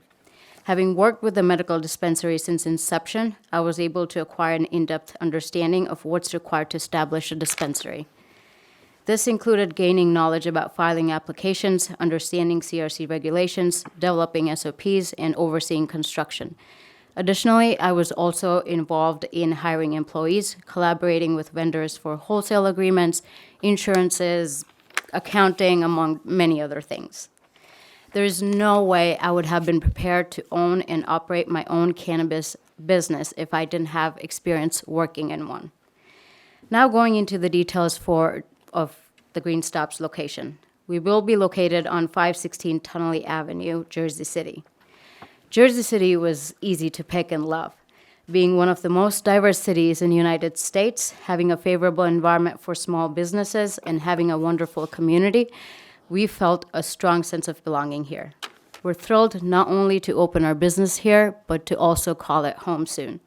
We have signed the lease, and as a newly married couple, we're looking forward to having our first home in Jersey City. We've been on the lookout to find the right place in Jersey City, and Tunnelly Avenue checked all the right boxes for us. Strategically located on US 19 with a VPD of over 30,000, our location will attract a large number of potential customers for both those driving through the city and those residing within it. This easily accessible location allows Jersey City to benefit from the revenue generated by Green Stop Wellness and from out-of-town commuters as well. More importantly, due to the location being on the highway commercial zone, most of the businesses in that area are commercial businesses, and there are no schools located within the 200 feet buffer zone. The main access is on a busy highway, which limits any pedestrian traffic. This also ensures that there will be very limited exposure to children or young adults in the area. To manage this high flow of customers, we have budgeted a build-out of 25 parking spots to manage traffic. We have a zoning determination letter from Jersey City that confirms the zoning application of our location, and we also have a conditional license from CRC. As we plan to grow within Jersey City, we want Jersey City to grow with us as well. Our primary focus to giving back to Jersey City community is by employing those who reside in it, which leads us into the workforce development and the hiring plan. Green Stop Wellness is dedicated to creating a diverse and locally sourced cannabis workforce. Our goal is that 75% of our workforce be Jersey City residents. Amongst these hires, there will be prioritized efforts to hire from economically disadvantaged zip codes. We aim to hire qualified individuals that will go through equitable interview process, background checks, and trainings. At Green Stop, we're committed to decreasing disparities for marginalized communities by expanding opportunities to those who have been impacted by the criminalization of cannabis the most. We will address diversity at every level of the organization, from executive management to the day-to-day staff. We plan to have at least 60% of our workforce comprised of minorities and at least 50% of our workforce comprised of women. Additionally, we will also ensure that 10% of our workforce is allocated to those with previous incarcerations. Our primary methods of recruitment will be through, 1, participating in job fairs hosted by Cannabis that attracts a diverse pool of very passionate candidates. 2, working with the Office of Diversity and Inclusion to hire employees from diverse backgrounds through city-sponsored job fairs. And 3, through well-known websites like LinkedIn and Indeed. And lastly, we will work with local businesses to hire through referrals. Additionally, Green Stop Wellness has an MOU with Stockton University, which entails collaborating for student internships, giving priority to Jersey City residents. We will also compensate the cost of our employees who are seeking to obtain cannabis-related certifications. We plan to hire 16 to 18 employees, including bud tenders, security, managers, and receptionists.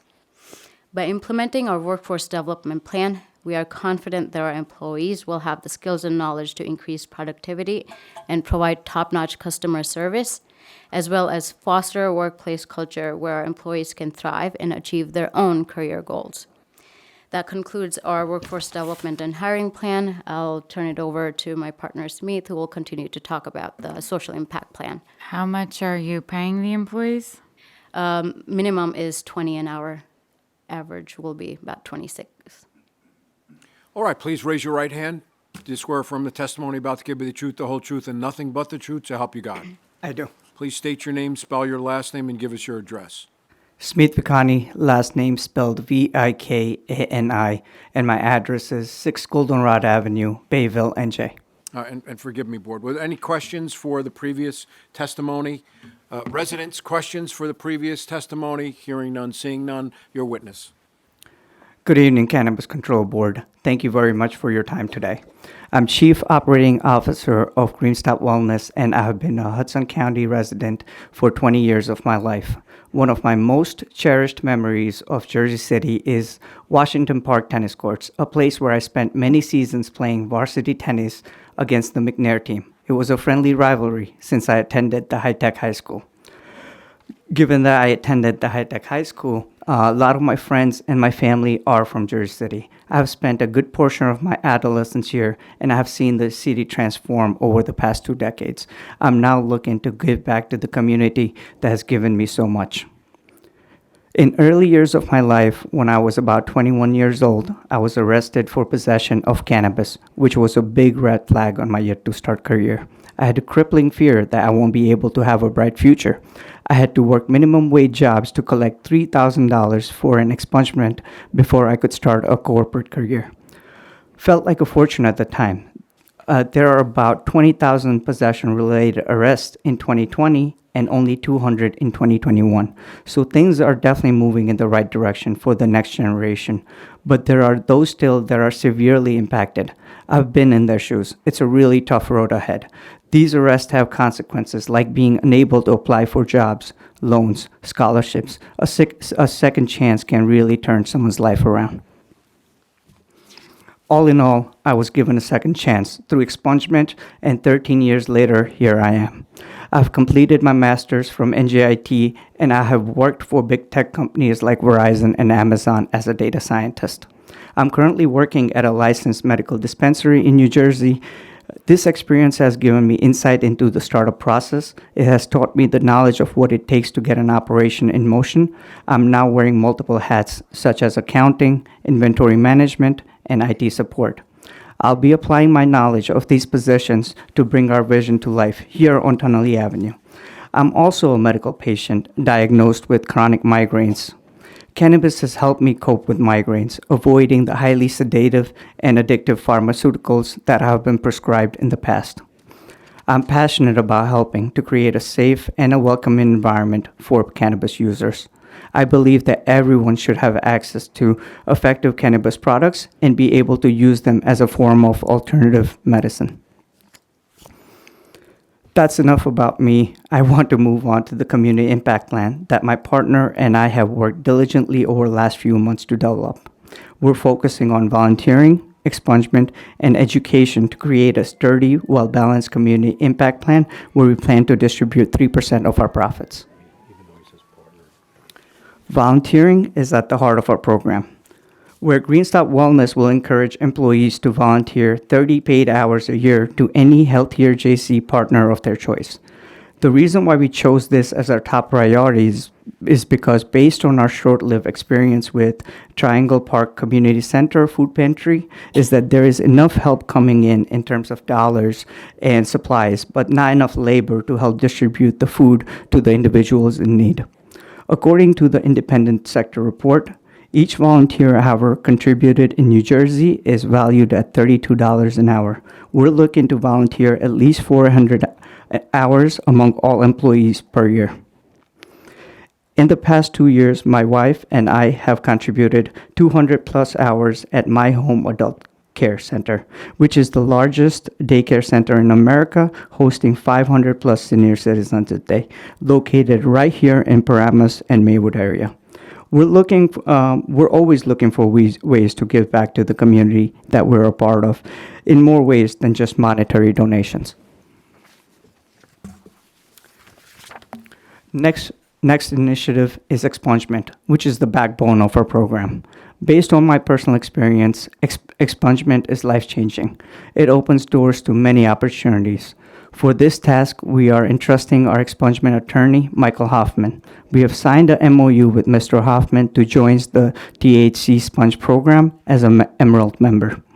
Through this program, our dispensaries will be equipped with barcodes for potential candidates to apply discreetly. Privacy of our clients is the top priority. For that reason, we'll only be sharing how many individuals we have helped and not their names. Next, education, which is the brains of our program, and this is the one I'm most excited to share. We firmly believe that education is the key to building financial freedom and generational wealth. we're partnering with multiple Jersey City organizations for educational initiatives. I'm personally working with Director Floyd Jeter at Office of Diversity and Inclusion to create a workshop called Data Science Jumpstart, a crash course for Jersey City young adults. It will be a 3-hour workshop consisting of 2 parts. First half will be an educational lecture to share with students on how data science impacts our life and how it will shape the future. Second half will be a hands-on coding session to spark curiosity and interest. I'll propose this workshop to Dr. Jeter because I'm passionate about teaching. Being a veteran in the data science industry, I'm always looking for opportunities to mentor students. I want to see the next generation flourish. We're hoping to host our first workshop soon. Director Jeter is in conversation with Dr. Jones at Hudson County Community College to secure a classroom for this workshop, which is tentatively scheduled for 22nd of April. All in all, I'm excited to host this event. Attached is a flyer in the Community Impact Plan. Hopefully it's a success. I'll be looking to host many more in the future. As a part of our education initiative, we also have an MOU with Stockton University. Our goal is to create educational and training opportunities through internships and certifications.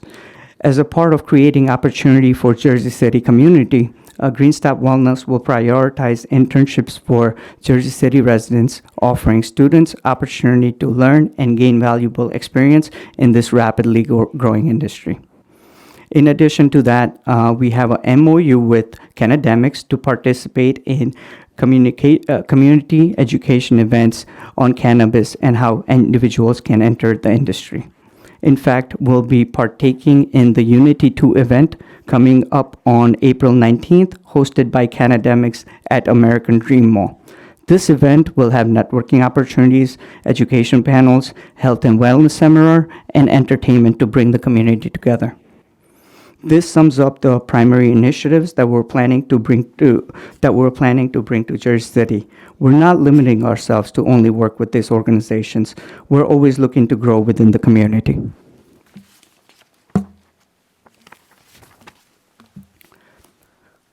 Next, I want to briefly discuss our security plan. Security of our employees and our customers is the top priority for us. We'll be ensuring that the facility is built and operated in a way that meets and exceeds all regulatory requirements of CRC and Jersey City. The interior and the exterior of the facility will be equipped with HD cameras. A secured live feed will be shared with CRC and Jersey City Police Department. The facility will also be equipped with site-wide panic buttons that will alert law enforcement for prompt action in case of an emergency. I've been working closely with Captain Nicholas Kramer of Jersey City Police Department to solidify our security plans. He has served the Jersey City Police Department for 17 years. Therefore, his professional advice is invaluable to our team. He's been born and raised in the city. He is well versed in the ins and the outs of the local environment. It makes him the ideal candidate to consult with in order to ensure the safety of our staff and customers. He will be helping with defining policies and procedures for best practices. He will also be helping us hire locally, especially retired officers who are looking for work.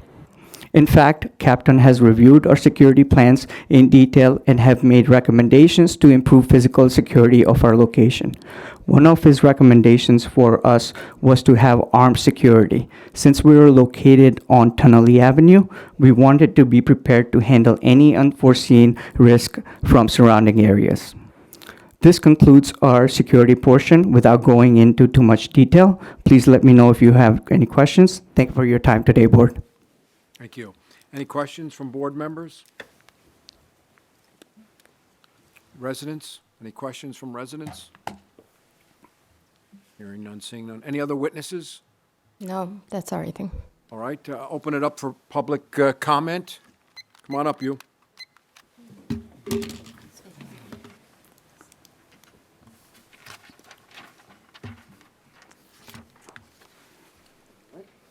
Hugh Giordano, UFCW. I want to say that this was an easy group to work with. They truly do care about social justice and economic justice. They signed an LPA, but I saw we have documents of project labor agreements as well, which means they'll be building union too. So this is a shovel to sale facility, which means union jobs from day one. And I think that makes a difference. There's not many facilities here that have signed project labor agreements. So that is making sure that there'll be IBEW in there, the carpenters, the iron workers, and I know that they care very much about having women with tool belts around their waist and hard hats to make sure that they show equity. Because we know we don't see much of that, do we? So on behalf of the AFL-CIO, the UFCW, and the trades, this is definitely a group that we're happy to support, and I hope that you do too. Thank you. Thank you. Anyone else?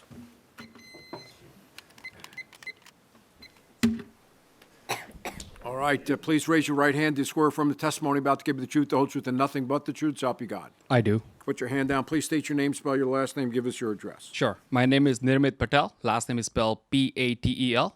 Address is 200 Lacey Road in Whiting, New Jersey.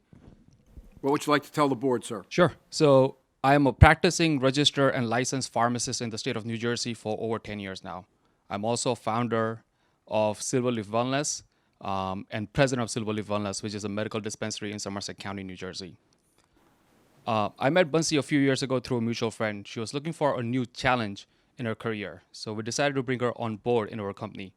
And it's one of the best professional decisions I have made. Her official role with her company was she was the director of sales and marketing, and she assisted me in my role as a VP of the company. But she meant a lot more to us and our company. She was involved in all our day-to-day operations, right from our application process, right to getting all our local approvals and getting our final CO. Bunsi assisted us in setting up our wholesale contracts. She assisted us when setting up our floor plans, our security overlay. She was so important, and she spearheaded the creation of the SOPs for our dispensary, which is a living, breathing document that kind of tells us how we do things on a day-to-day basis. What impressed me the most about Bunsi and Smith was their heart was always at the right place. They cared deeply about, they understood there's a business aspect of the business, but they care deeply about the community they serve. We'll have a weekly meeting, and she'll always end up, she'll always ask this question in the weekly meeting, and she'll say, how is this going to positively impact and enhance the customer service for us? And how is this going to positively impact the community we serve? And that kind of tells you the kind of person Bunsi is. I can tell you with full confidence that Bunsi and her company Green Star Wellness is going to be a beacon of what a good, locally owned, locally operated, and locally loved business in Jersey should look like. I'm a resident of Jersey City. I was a resident of Jersey City. I had the privilege to call Jersey City my home when my family migrated to the United States about 20 years ago. And there are lessons I learned growing up in Jersey City. And there's two values that stick with me and that got me to where I'm today. And that was to, in order to be successful, you needed to have grit and determination. And I cannot imagine a person and a company that personifies that Jersey City grit and determination more than Bunsi. So I'm here to endorse her as she starts her journey and her entrepreneurship journey. And I want to wish her and her company the best of luck. Thank you very much. Anyone else?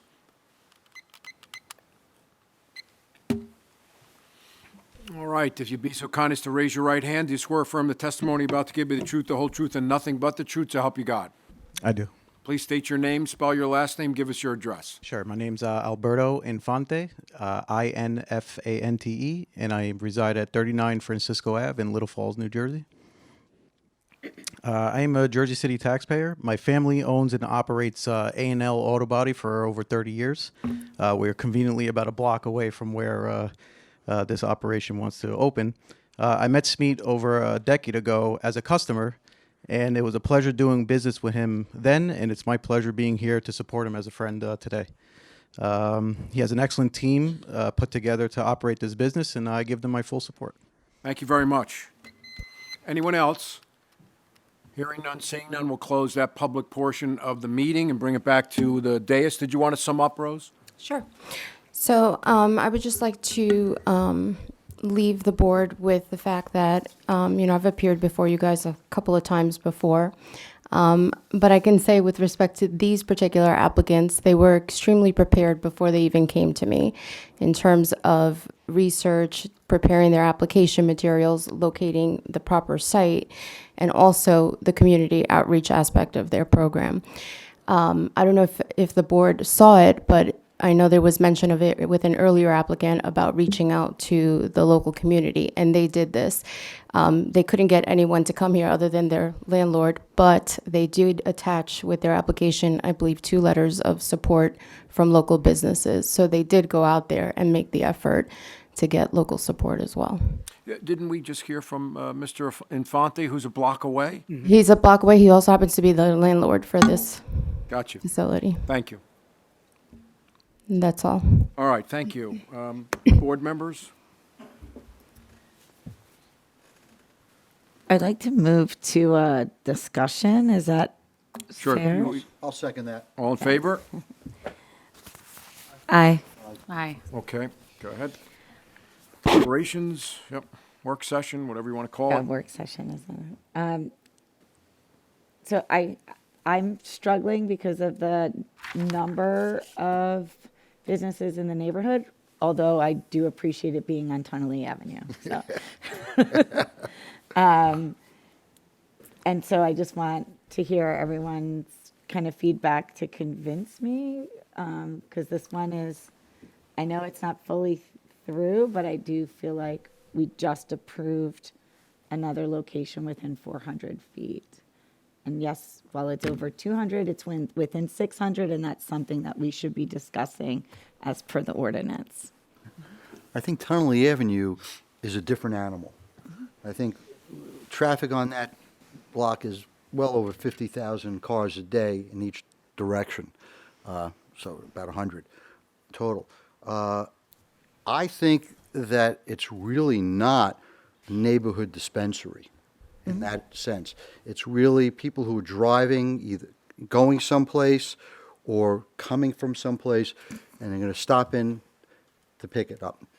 They may see one store as they're driving by, and they pass it, and on Tunnelly Avenue, we know that it's, hard to turn around, and you just keep on going. So to have a couple of them on that block, I think that the traffic flow and the business of, that's truly a transient, customer base doesn't affect that someone, another dispensary is, 363 feet away or 1,800 square feet away or 2,000. I think it's a matter of being on a highway, just as you would have a McDonald's on one corner, Burger King on another corner, the other corner, Wendy's on another corner. It is a highway location, so it's a different animal. All right, anyone else? So I just wanted feedback because of my feelings.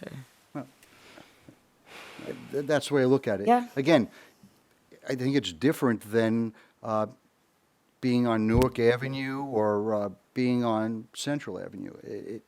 It's really not a neighborhood. And quite frankly, some of the businesses on that.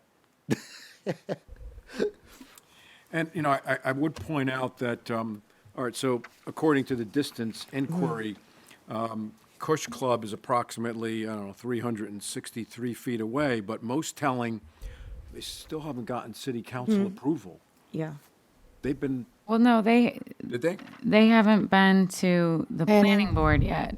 So you can't go Oh, to the right. city council until you go to the planning board. Right, that changed, yeah. Yeah. So I Got it. I missed that. I mean, I tend to agree with Jeff. It's not a residential area, so it does. Well, if you agree with Jeff, Oh, my God. I don't know what I have to watch Did YouTube everybody to catch say this? that. This YouTube are gonna play it. I'll repeat that a couple of times. Buzzer goes off. Yeah, trust me, I rarely agree with Jeff, if ever. So, and it pained me to have to say the words. So, But it isn't in a residential neighborhood, so it doesn't bother me, and it's not Central Avenue, so I think it's, I don't know why they all want to be next to each other, but that's not my, that's not for me to, so it doesn't bother me. Just the fact that you have 50,000 cars going down that road a day, you know, there's enough business there to support Yeah. all four of these. Especially if they go into the motels. Anything else from the board members? All right, hearing none, seeing none. Motion to go back into regular session? Motion. Motion. All in favor? Aye. Aye. All right, back to the dais for a motion for or against the application. All right.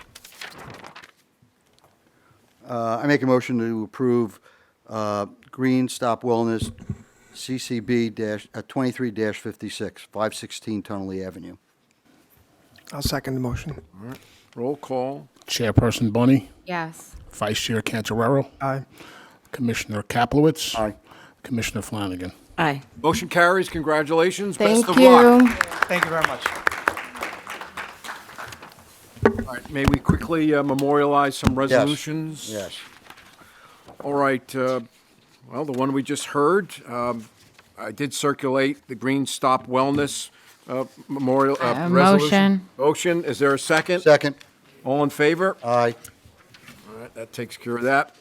I do need to put forth the motion for Altaloon, that's the denial. Although they have applied for another location, I was informed they needed this to convince the landlord that they actually got a denial. Motion. No, you actually abstained on this one, but you still you could memorialize this. You did not, yeah. Okay. Yeah, you could vote. So I'll second. Brittany made the motion, okay. They Jose, seconded. all in favor? Aye. Okay, thank you. And then High Key 201. I need a motion followed by a second. Motion. All right. Is there a second? Second. All in favor? Aye. Aye. All right. Did I say no? I think you did. Motion to adjourn? Motion. That's it. All right. Second. Thank you. We will not be back here until Jose.